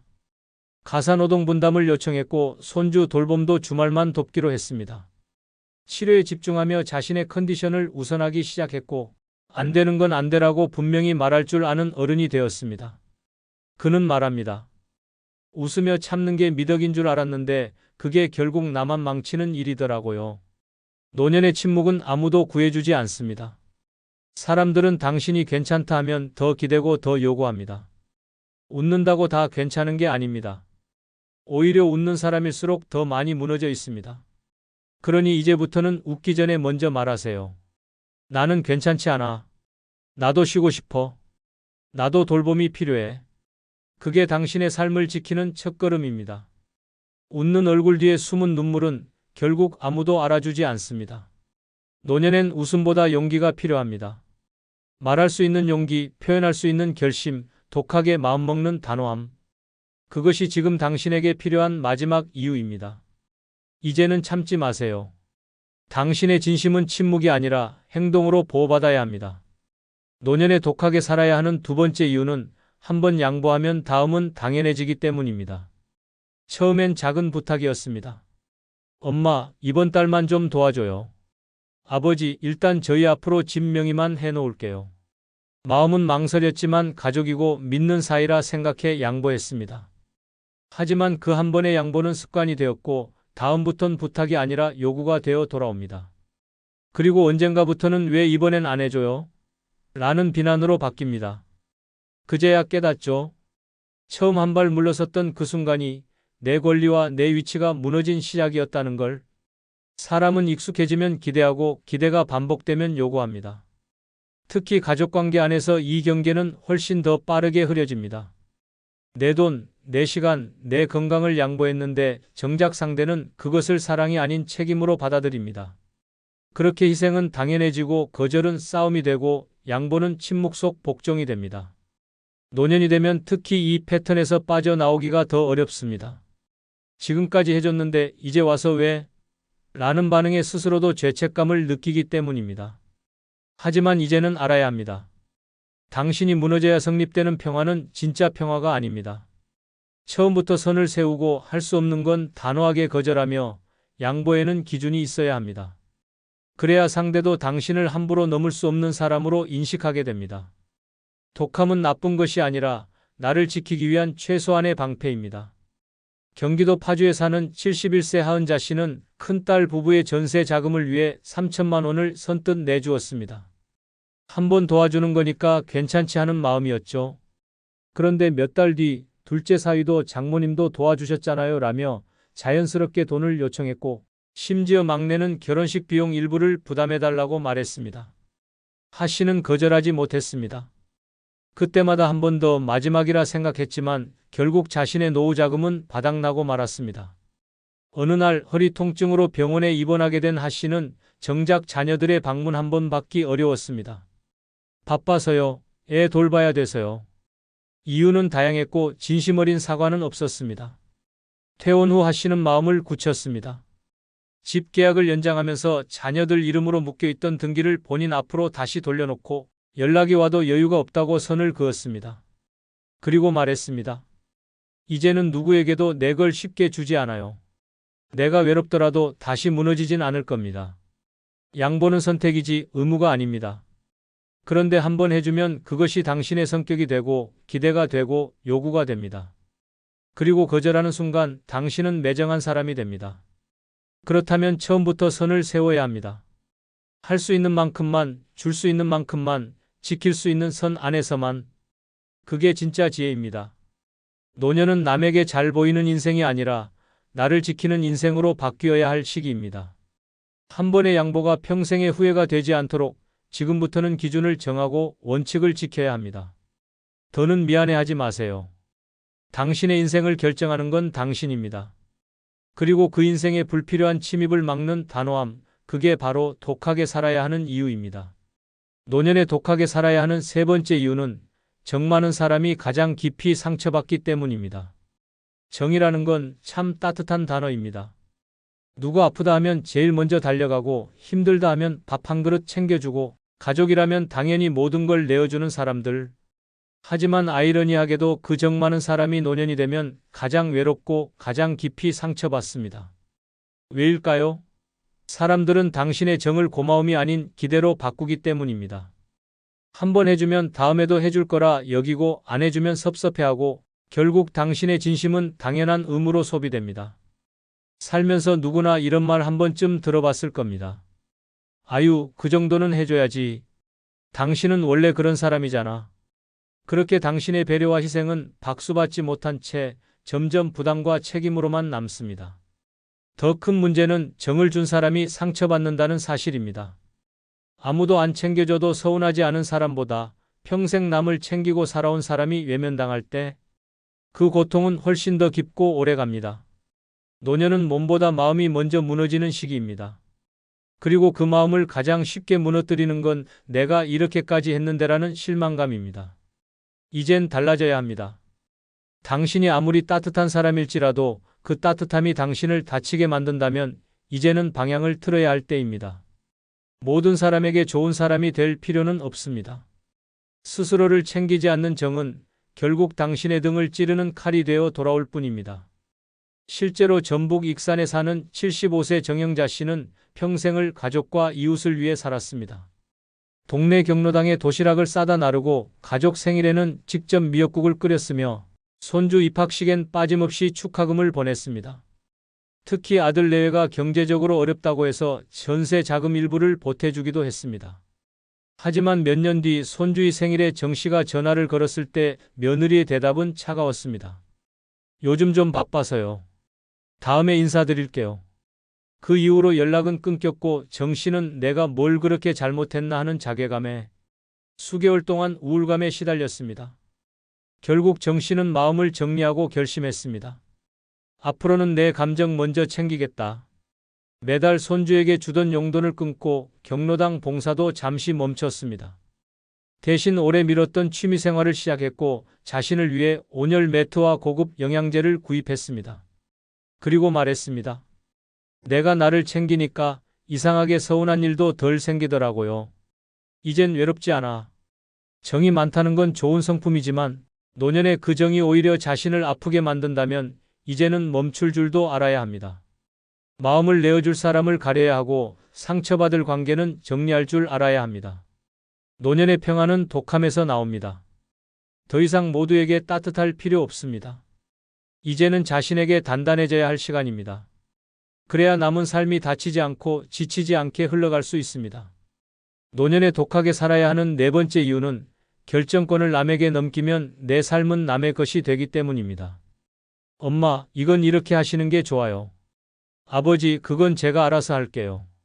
처음엔 고마웠습니다. 그런데 언제부턴가 내 인생의 중요한 결정들이 나 없이 정해지고 있다는 걸 깨닫게 됩니다. 내 돈인데, 내 건강인데, 내 집인데 정작 내 의사는 없고 자식이나 주변 사람이 대신 결정합니다. 그 순간부터 당신의 인생은 더 이상 당신의 것이 아닙니다. 노년기에 가장 많이 무너지는 영역이 바로 결정권입니다. 작은 일 하나도 애들이 하란 대로 해야지 하며 넘기다 보면 나도 모르는 사이에 중요한 권한들이 하나둘 손에서 빠져나갑니다. 처음엔 통장, 다음은 집 명예, 그리고 결국엔 병원 치료 방향까지. 남이 결정해주는 삶은 편할 수는 있어도 행복할 수 없습니다. 왜냐하면 그 결정이 아무리 좋아도 내가 원한 게 아니라면 내 삶이 아니라 남의 인생이 되기 때문입니다. 그런데 많은 사람들이 말합니다. 자식이 더 잘 알잖아. 나는 그냥 따라가는 게 편해. 그 말 속엔 포기한 자기 인생이 들어 있습니다. 지금도 당신이 스스로 결정할 수 있는 힘이 있다면 더 늦기 전에 되찾아야 합니다. 당당하게 말하고 분명하게 의사를 밝히고 필요하다면 아니요라고 말할 수 있어야 합니다. 그게 진짜 내 인생을 지키는 첫걸음입니다. 경기도 수원에 사는 76세 서말분 씨는 남편 사망 후 홀로 살며 전 재산을 자식들에게 맡기기로 했습니다. 나는 돈 관리 잘 못해. 애들이 더 잘하겠지. 그렇게 집 명의도 통장도 아들에게 넘겼고 자신은 매달 용돈을 받는 구조로 살아갔습니다. 처음엔 편했습니다. 그러나 어느 날 몸이 아파 병원 진료를 받고 수술을 고민하던 중 아들이 말했습니다. 엄마, 그 수술은 좀 무리예요. 그냥 참으세요. 서 씨는 황당했습니다. 본인의 몸인데 본인의 결정인데 아무런 선택권이 없다는 걸 느꼈습니다. 그날 이후 서 씨는 바뀌었습니다. 아들과 상의해 다시 통장 일부를 본인 앞으로 돌려놓고 자신이 원하는 치료를 받았습니다. 심지어 나는 어떤 상황이 와도 연명치료는 원치 않는다는 의향서도 작성했습니다. 이후 그는 말했습니다. 이제야 진짜 내 인생을 내가 사는 것 같아. 누구 허락 없이 내가 결정하는 삶이 이렇게 후련한지 몰랐어. 누가 봐도 효자 자식이, 누구보다 걱정 많은 가족이 당신의 인생을 100% 이해해 줄 수는 없습니다. 당신의 삶은 오직 당신의 것이기 때문입니다. 그리고 그 삶의 방향은 당신이 직접 정해야 비로소 내 인생이 됩니다. 노년에는 편한 길보다 내가 선택한 길이 더 소중합니다. 의견을 참고하는 것과 결정을 넘기는 것은 전혀 다릅니다. 내 인생을 책임질 사람은 결국 나밖에 없습니다. 이제부터라도 당당히 말하세요. 이건 내가 정하겠습니다. 그 한마디가 당신의 남은 인생을 진짜 당신의 것으로 되돌려 줄 것입니다. 그래서 지금 더 독하게 살아야 하는 이유입니다. 노년에 독하게 살아야 하는 5번째 이유는 가장 큰 배신은 가장 가까운 사람에게서 오기 때문입니다. 세상을 오래 살아보면 압니다. 모르는 사람은 마음을 상처내지 않습니다. 진짜 아픈 건 늘 믿었던 사람에게서 생깁니다. 자식, 배우자, 형제, 오래된 친구, 내가 마음을 줬고 전부를 내어줬던 관계에서 돌아오는 차가운 말, 한마디, 무심한 행동 하나가 가슴을 가장 깊게 찌릅니다. 그리고 그 아픔은 쉽게 낫지 않습니다. 그만큼 가까웠기에, 기대가 있었기에 그 배신은 곧 인생 전체를 흔들어 놓습니다. 문제는 이런 상처가 단번에 오는 게 아니라는 겁니다. 처음엔 사소한 말실수처럼 시작됩니다. 그 나이에 뭘 바라세요? 이건 그냥 넘어가요.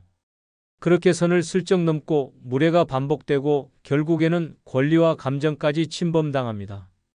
그럼에도 우리는 가족인데 내 사람인데라는 이유로 참습니다. 하지만 끝내 돌아오는 건 무너진 신뢰와 허탈한 고독뿐입니다. 가장 큰 상처는 가장 믿은 사람에게서 온다는 진실을 외면하지 말아야 합니다. 독하게 살아야 한다는 말은 무정하게 살라는 뜻이 아닙니다. 누구에게도 내 마음의 주도권을 넘기지 말라는 뜻입니다. 나는 이런 말이 아프다. 이건 나를 무시하는 것이라는 기준을 명확히 해야 그 누구도 당신을 함부로 대할 수 없습니다. 사람은 절대 당신의 감정을 대신 지켜주지 않습니다. 당신의 마음은 당신이 직접 보호해야 합니다. 그리고 그 시작은 가까운 사람에게조차 선을 긋는 용기입니다. 경기 안양에 사는 70세 정미순 씨는 3자녀를 홀로 키우며 평생을 희생했습니다. 특히 장남에겐 모든 걸 쏟았고 아들 결혼 후엔 집 한 채를 팔아 혼수에 보탰습니다. 이후 정 씨는 작은 원룸에서 혼자 살며 생활비도 넉넉지 않은 나날을 보냈지만 아들 부부는 찾아오기는커녕 전화 한 통 하지 않았습니다. 어느 날 병원에서 쓰러져 응급실에 실려갔을 때도 며느리는 지금 애 데리고 바빠요. 내일 갈게요. 라고 말했습니다. 정 씨는 그날 밤 병원 침대에서 처음으로 울었습니다. 내가 다 죽어도 이렇게 되는구나. 퇴원 후 정 씨는 전세 계약을 정리하고 노후 자금을 다시 정비했습니다. 아들과 공유하던 계좌를 끊고 자신을 위해 여행 통장을 만들었습니다. 그리고는 오랫동안 미뤘던 제주 여행을 떠났습니다. 그때 눈물이 나더라고요. 내가 왜 이렇게 살았나 싶어서 이제는 나부터 챙기기로 했어요. 이후 정 씨는 말합니다. 멀리 있는 친구보다 가까운 가족이 더 멀 수 있다는 걸 이제서야 알았어요. 우리는 가까운 사람에게서 다치고도 끝내 그들을 변호합니다. 원래 그런 사람이니까 나를 사랑하긴 하겠지. 하지만 상처는 분명히 존재합니다. 가까운 사람이니까 더 아프고 더 조심해야 합니다. 그것이 노년의 인간관계를 지키는 유일한 방법입니다. 누구든 나를 함부로 대하게 두지 마세요. 피가 섞였든 함께 살아왔든 정을 나눴든 간에 당신의 감정은 결코 당연한 게 아닙니다. 이제부터라도 독하게 마음먹고 기준을 세우세요. 가깝다고 해서 허용하지 말고 사랑한다고 해서 무시하게 두지 마세요. 그게 바로 노년의 당신을 지키는 가장 단단한 방패입니다. 노년에 독하게 살아야 하는 6번째 이유는 겸손은 미덕이지만 침묵은 미련이 되기 때문입니다. 우리는 어릴 때부터 이렇게 배웠습니다. 말 아끼는 사람이 지혜롭다. 겸손은 최고의 덕목이다. 그래서 웬만한 일에는 참았습니다. 억울한 말도 넘기고 속상한 일도 웃으며 덮고 내 몫이 줄어들어도 불평하지 않았습니다. 그런데 문제는 그 겸손이 나를 존중받게 하지 않았다는 데 있습니다. 오히려 내가 침묵한 만큼 세상은 더 쉽게 나를 무시하기 시작했습니다. 노년이 되면 말수가 줄어드는 걸 지혜라고 착각합니다. 하지만 아닙니다. 아무 말도 하지 않으면 아무런 의사도 없는 사람처럼 취급받고 결국 중요한 자리에서 의견조차 묻지 않게 됩니다. 병원에서, 가족 안에서, 친구 관계 안에서 당신이 해야 할 말을 하지 않으면 당신의 몫은 사라지고 당신의 존재는 점점 작아집니다. 겸손과 침묵은 전혀 다릅니다. 겸손은 내가 충분히 말할 수 있음에도 말을 아끼는 것이고 침묵은 말해야 할 때조차 입을 닫는 것입니다.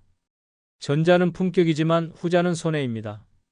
당신이 억울할 때, 서운할 때, 불편할 때 말하지 않으면 아무도 알아주지 않습니다.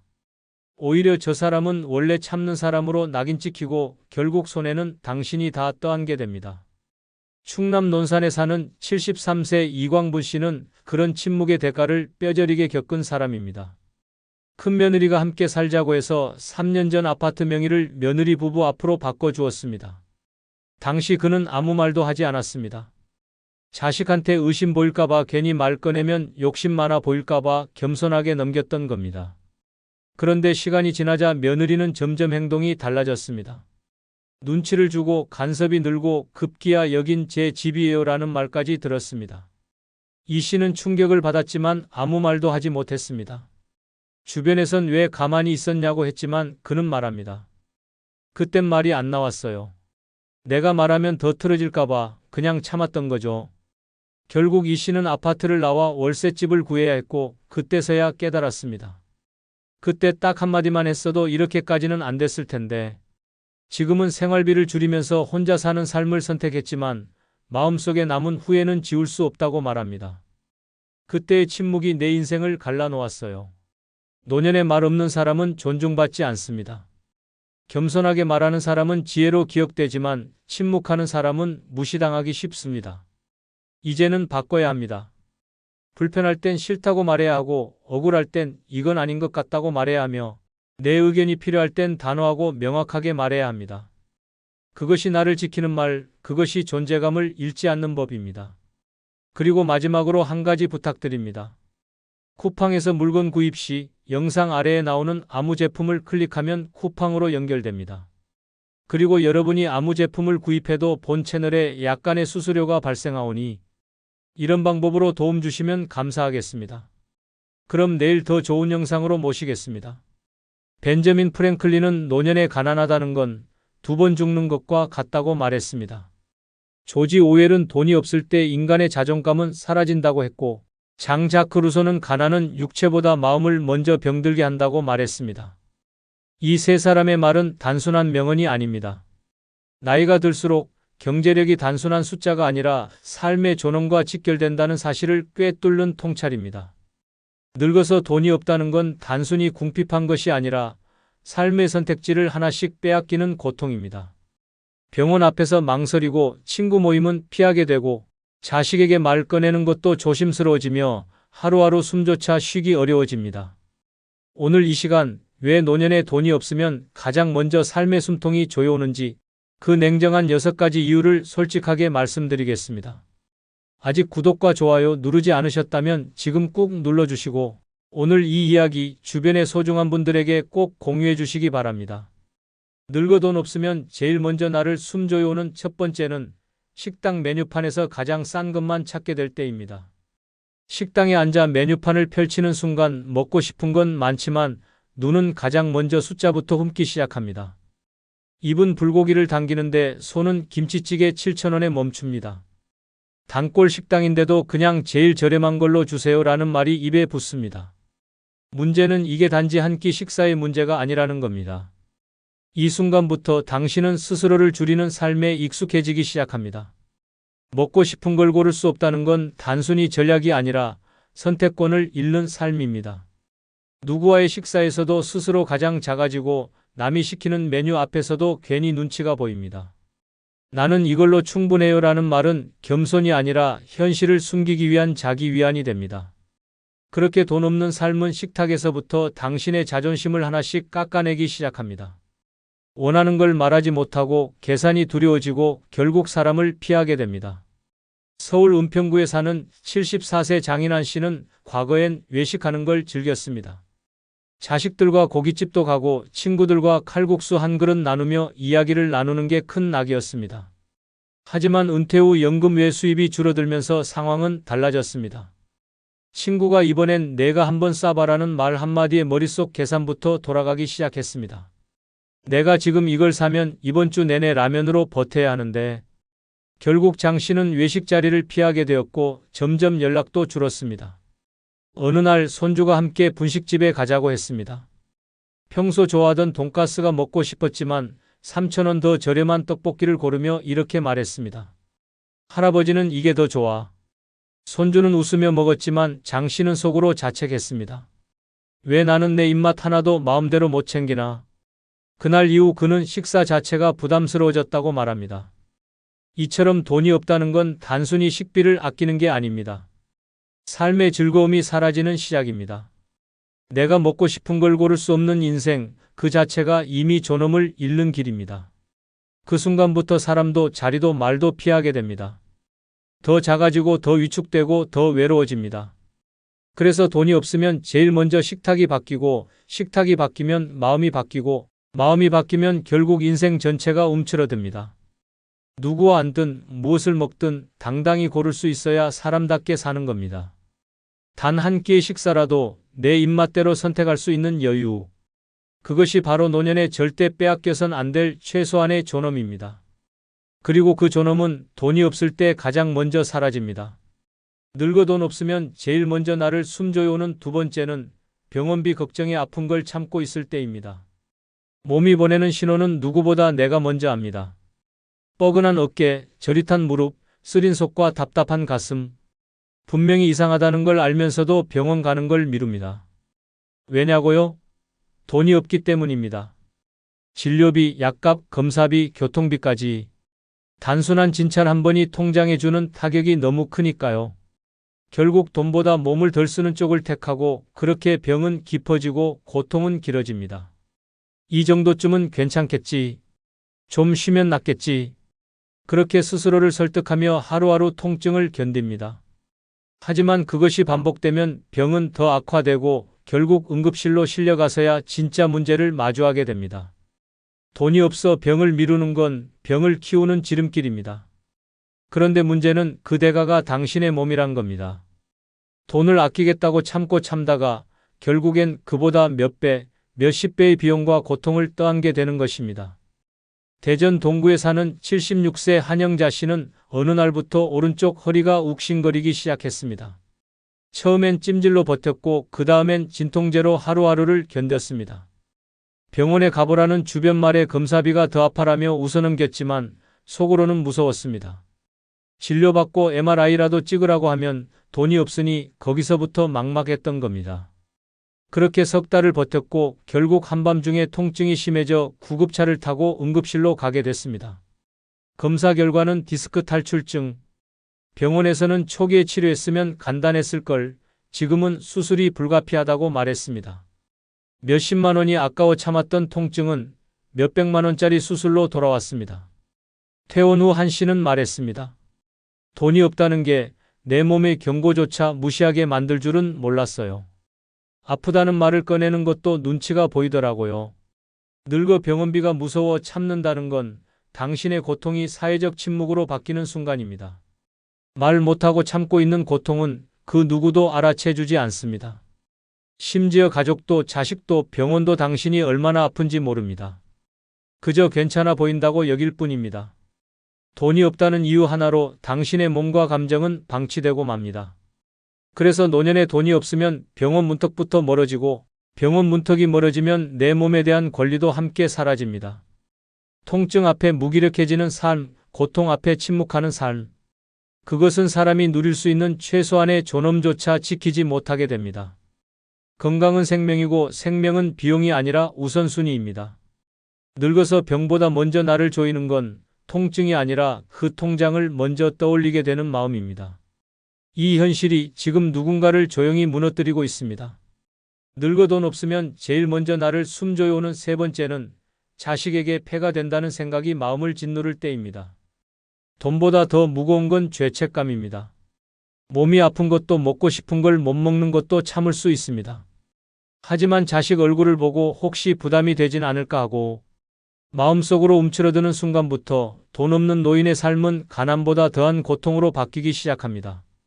말 한마디 하기 전에 눈치를 보고 용돈을 부탁하는 대신 괜찮다고 거짓말을 하며 마음속으론 외롭고 서러워도 절대 드러내지 않습니다.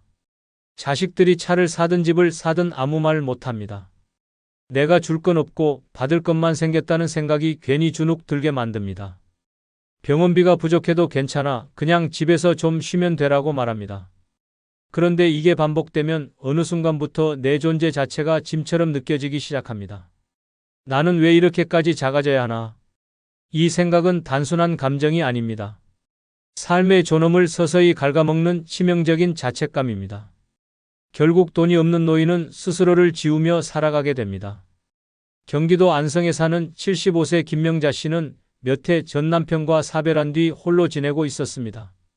생활비는 고정연금 40만 원이 전부였고 한 달 병원비만 20만 원이 넘다 보니 빠듯하게 살 수밖에 없었습니다. 어느 날 심장 두근거림과 현기증이 심해져 병원에 가야 했지만 그는 망설였습니다.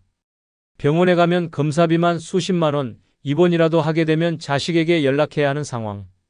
그는 차마 전화를 들지 못했습니다. 며칠 뒤 결국 쓰러졌고 딸이 병원으로 달려와 말했습니다. 엄마, 왜 이렇게 될 때까지 아무 말도 안 했어? 김 씨는 그제야 눈물을 흘리며 털어놓았습니다. 내가 힘들까봐, 나 같은 사람한테 돈 쓰는 게 부담될까봐 그 후로 그는 외출도 줄이고 식사도 한 끼로 줄이며 스스로를 자식들에게서 점점 지워가듯 살았습니다. 김 씨의 사례처럼 돈이 없으면 가장 먼저 무너지는 건 관계가 아니라 존재감입니다. 말도 줄고 표정도 굳고 나는 괜찮다는 말이 자식과의 대화의 전부가 되어갑니다. 그렇게 부모는 더 이상 도움을 청하지 않고 자식은 진짜 괜찮은 줄 알고 거리를 둡니다. 돈이 없다는 이유 하나로 가장 가까운 가족 안에서도 마음 둘 곳이 사라지는 현실. 그 숨막힘은 외로움보다 더 깊고 침묵보다 더 아픕니다. 자식에게 폐가 된다는 생각은 돈 없는 노인이 스스로를 무너뜨리는 가장 무서운 마음입니다. 어느 날 괜찮다는 말이 습관이 되고 그 습관은 점점 당신을 조용히 사라지게 만듭니다. 자식에게 기대는 것도 당연한 인생의 순환입니다. 그러나 돈이 없다는 이유로 그 기대조차 죄책감이 되는 순간 노인의 삶은 더욱 작아지고 말죠. 그래서 늙어 돈이 없으면 마음부터 조여옵니다. 그것도 가장 가까운 사람 앞에서부터 말입니다. 늙어 돈 없으면 제일 먼저 나를 숨조여오는 네 번째는 괜찮아요 라는 말 뒤에 위축된 자신이 있을 때입니다. 괜찮아요. 전 이 정도면 돼요. 이 말 얼마나 자주 하셨나요? 식사 자리에서, 모임에서, 병원 앞에서, 자식들과의 대화 속에서 처음엔 진짜 괜찮다고 믿었습니다. 욕심내지 말자, 눈치 주지 말자, 남에게 폐 끼치지 말자고. 하지만 어느 순간부터 괜찮다는 말은 더 이상 마음에서 나온 게 아니라 돈 없는 현실에서 나온 방어막이 되어 있음을 알게 됩니다. 괜찮다고 말하고 나면 마음이 편해야 하는데 오히려 한숨이 길어지고 뒤돌아설 때 발걸음이 무겁습니다. 먹고 싶은 걸 꾹 참고 가고 싶은 곳을 포기하면서 아무렇지 않은 척, 난 원래 이런 걸 좋아해요 라고 말합니다. 그렇게 감정은 감춰지고 자존감은 줄어들며 자신도 모르게 위축된 사람이 되어갑니다. 문제는 주변 사람들은 그 말을 곧이곧대로 믿는다는 점입니다. 진짜 괜찮은 줄 알고 더 이상 살펴보지 않게 되죠. 결국 스스로 작아진 모습에 더 외로워지고 더 고립됩니다. 부산 사하구에 사는 73세 최은자 씨는 자식들과 식사를 할 때마다 늘 난 이 반찬이면 충분하다고 말해왔습니다. 비싼 음식은 부담될까봐 식당 가자 하면 집밥이 좋아라며 말을 돌렸습니다. 생일에도 선물은커녕 내 생일은 안 챙겨도 되라는 말로 상황을 넘겼습니다. 하지만 어느 날 며느리가 던진 한마디에 가슴이 무너졌습니다. 어머니는 원래 욕심이 없으시니까 딱히 챙겨드릴 게 없어요. 그 말을 듣고 최 씨는 밤새 잠을 이루지 못했습니다. 내가 그렇게까지 없는 사람처럼 비쳤나? 내가 너무 참았나? 하는 자책이 밀려왔습니다. 그리고 깨달았습니다. 괜찮다는 말을 가장 많이 하는 내가 사실은 가장 많이 위축된 사람이었다는 걸. 그 후 최 씨는 변했습니다. 자식들과 외식할 땐 원하는 메뉴를 고르고 생일엔 작은 케이크라도 함께 나누자고 먼저 말했습니다. 이젠 괜찮다는 말 덜 하기로 했어요. 왜냐하면 진짜 괜찮지 않거든요. 그렇게 한마디씩 꺼내자 자식들의 반응도 달라졌고 가족들 속에 있던 최 씨의 존재감도 다시 살아났습니다. 괜찮아요라는 말은 어른스러운 태도가 아니라 자신을 숨기는 습관이 될 수 있습니다. 특히 돈이 없을 때 그 말은 더 자주 더 많이 나오게 되죠. 그 뒤에는 말 못할 불편함, 계산을 먼저 따지는 습관, 그리고 점점 줄어드는 내 감정의 크기가 숨어 있습니다. 늙어 돈이 없으면 말조차 진심을 담지 못하게 됩니다. 그래서 괜찮다는 그 말이 어느 순간부터 가장 서글픈 거짓말이 되어버립니다. 노년의 자존감은 말 한마디에서 시작됩니다. 더 이상 스스로를 줄이지 마세요. 정말 괜찮은 사람은 괜찮다고 하지 않아도 당당히 느껴지는 법입니다. 그리고 그 시작은 괜찮아요라는 가면을 벗는 것입니다.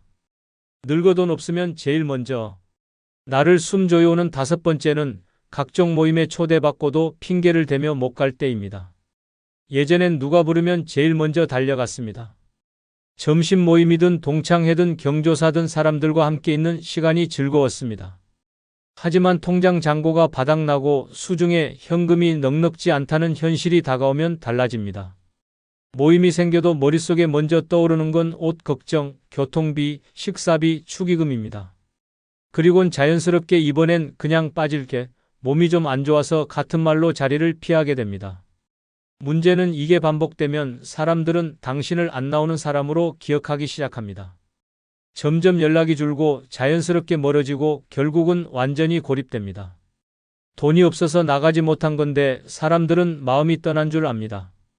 그래서 더 슬픕니다. 마음은 가고 싶은데 주머니 사정이 발목을 잡고 그 현실이 자꾸 자존감을 무너뜨립니다. 모임 하나 나가지 못한 것으로 나란 존재가 세상에서 지워지는 것 같은 기분. 그것이 돈이 없는 노년의 깊은 고통입니다. 전북 군산에 사는 76세 김성대 씨는 과거 지역 상공회의소에서 활동하던 자산가였습니다. 하지만 사업 실패 후 월세 단칸 방에서 기초연금으로 생계를 이어가는 처지가 되었습니다. 오래전 함께 활동하던 친구들로부터 동문 모임 초청을 받았지만 그는 단 한 번도 참석하지 않았습니다. 이유는 단순했습니다. 입고 나갈 옷이 마땅치 않았고 회비며 식사비, 차비까지 합치면 10만 원은 훌쩍 넘기 때문이었습니다. 그래서 그는 늘 그날 병원 예약이 있다, 몸이 좀 안 좋다는 핑계로 빠졌습니다. 시간이 지나면서 그는 어느새 연락 명단에서도 사라졌고 모임 사진 속엔 익숙한 얼굴들만 남았습니다. 그는 혼잣말처럼 중얼거렸습니다. 내가 그 모임을 싫어한 게 아니야. 그냥 가진 게 없어서였지. 그리고 조용히 말했습니다. 외로움보다 서러운 건 가고 싶은데 못 가는 내 사정이었어요. 이처럼 늙어서 돈이 없으면 나가는 게 부담이 되고 안 나가는 건 죄책감이 됩니다. 사람들과 웃고 떠들던 시간이 부담이 되는 순간부터 관계는 조용히 끊어집니다. 사람은 혼자 살아갈 수 없는 존재입니다. 특히 노년의 관계는 삶을 지탱해주는 마지막 줄기일 수 있습니다. 하지만 돈이 없으면 그 줄기마저 스스로 끊게 되는 겁니다. 나는 그런 자리가 불편해서 안 간다는 말 뒤에는 사실은 돈이 없어서 못 간다는 진짜 이유가 숨어 있습니다. 그 순간부터 당신의 존재는 모임 밖으로 밀려나고 세상과의 끈도 하나씩 잘려나갑니다. 그래서 늙어 돈이 없으면 가장 먼저 당당함을 잃고 그 다음엔 사람들과의 연결이 끊어집니다.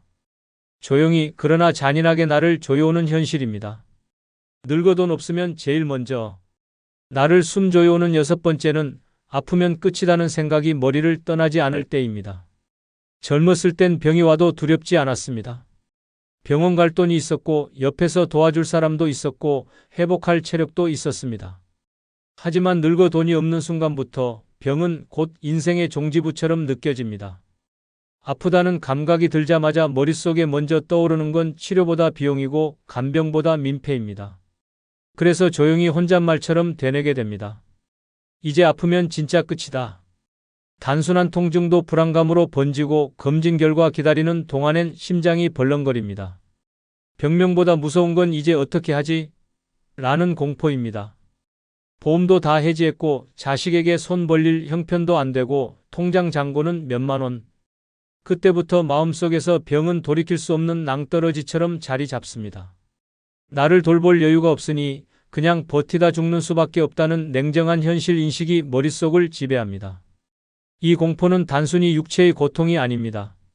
내가 쓰러졌을 때 나를 지켜줄 아무것도 없다는 절망감, 그게 돈 없는 노년에게 가장 조용하고 잔인하게 다가오는 숨막힘입니다.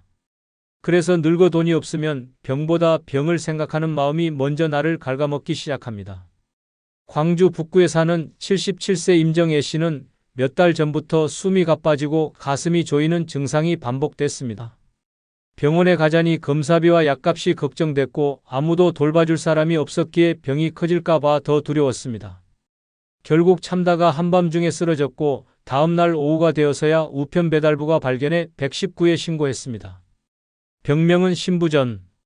조기 진단을 받았더라면 약물로 관리가 가능했지만 상태가 악화되어 장기 입원이 필요하다는 말을 들었습니다. 그러나 입원비가 부담돼 일주일 만에 퇴원했고 임 씨는 스스로 말합니다.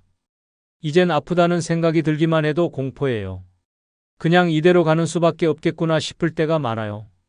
이처럼 돈이 없으면 병을 앓는 게 아니라 병을 두려워하는 삶이 시작됩니다. 그 두려움은 고통보다 더 깊게 들어와 마음을 누릅니다. 잠자리에 들기 전 내가 오늘 밤에도 멀쩡히 일어날 수 있을까 하는 불안감. 누가 무심코 괜찮으세요?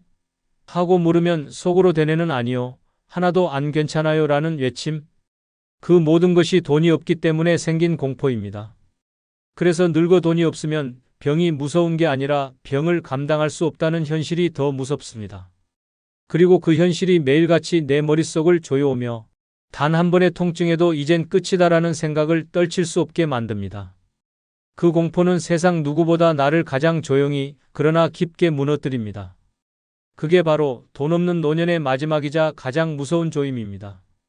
장자크 루소는 가난은 육체보다 마음을 먼저 병들게 한다고 했고 쇼펜하우어는 노년의 고통은 고독보다 무력감에서 시작된다고 했습니다. 우리는 그 말을 이제야 가슴으로 실감하고 있습니다. 아프다고 말 못하고 먹고 싶은 걸 외면하고 사람들 사이에서 작아지고 늙어 돈이 없으면 삶 전체가 점점 조여옵니다. 더는 미루지 마십시오. 노년을 지키는 최소한의 준비 지금부터라도 시작해야 합니다. 그래야 숨이 막히는 날을 피할 수 있습니다.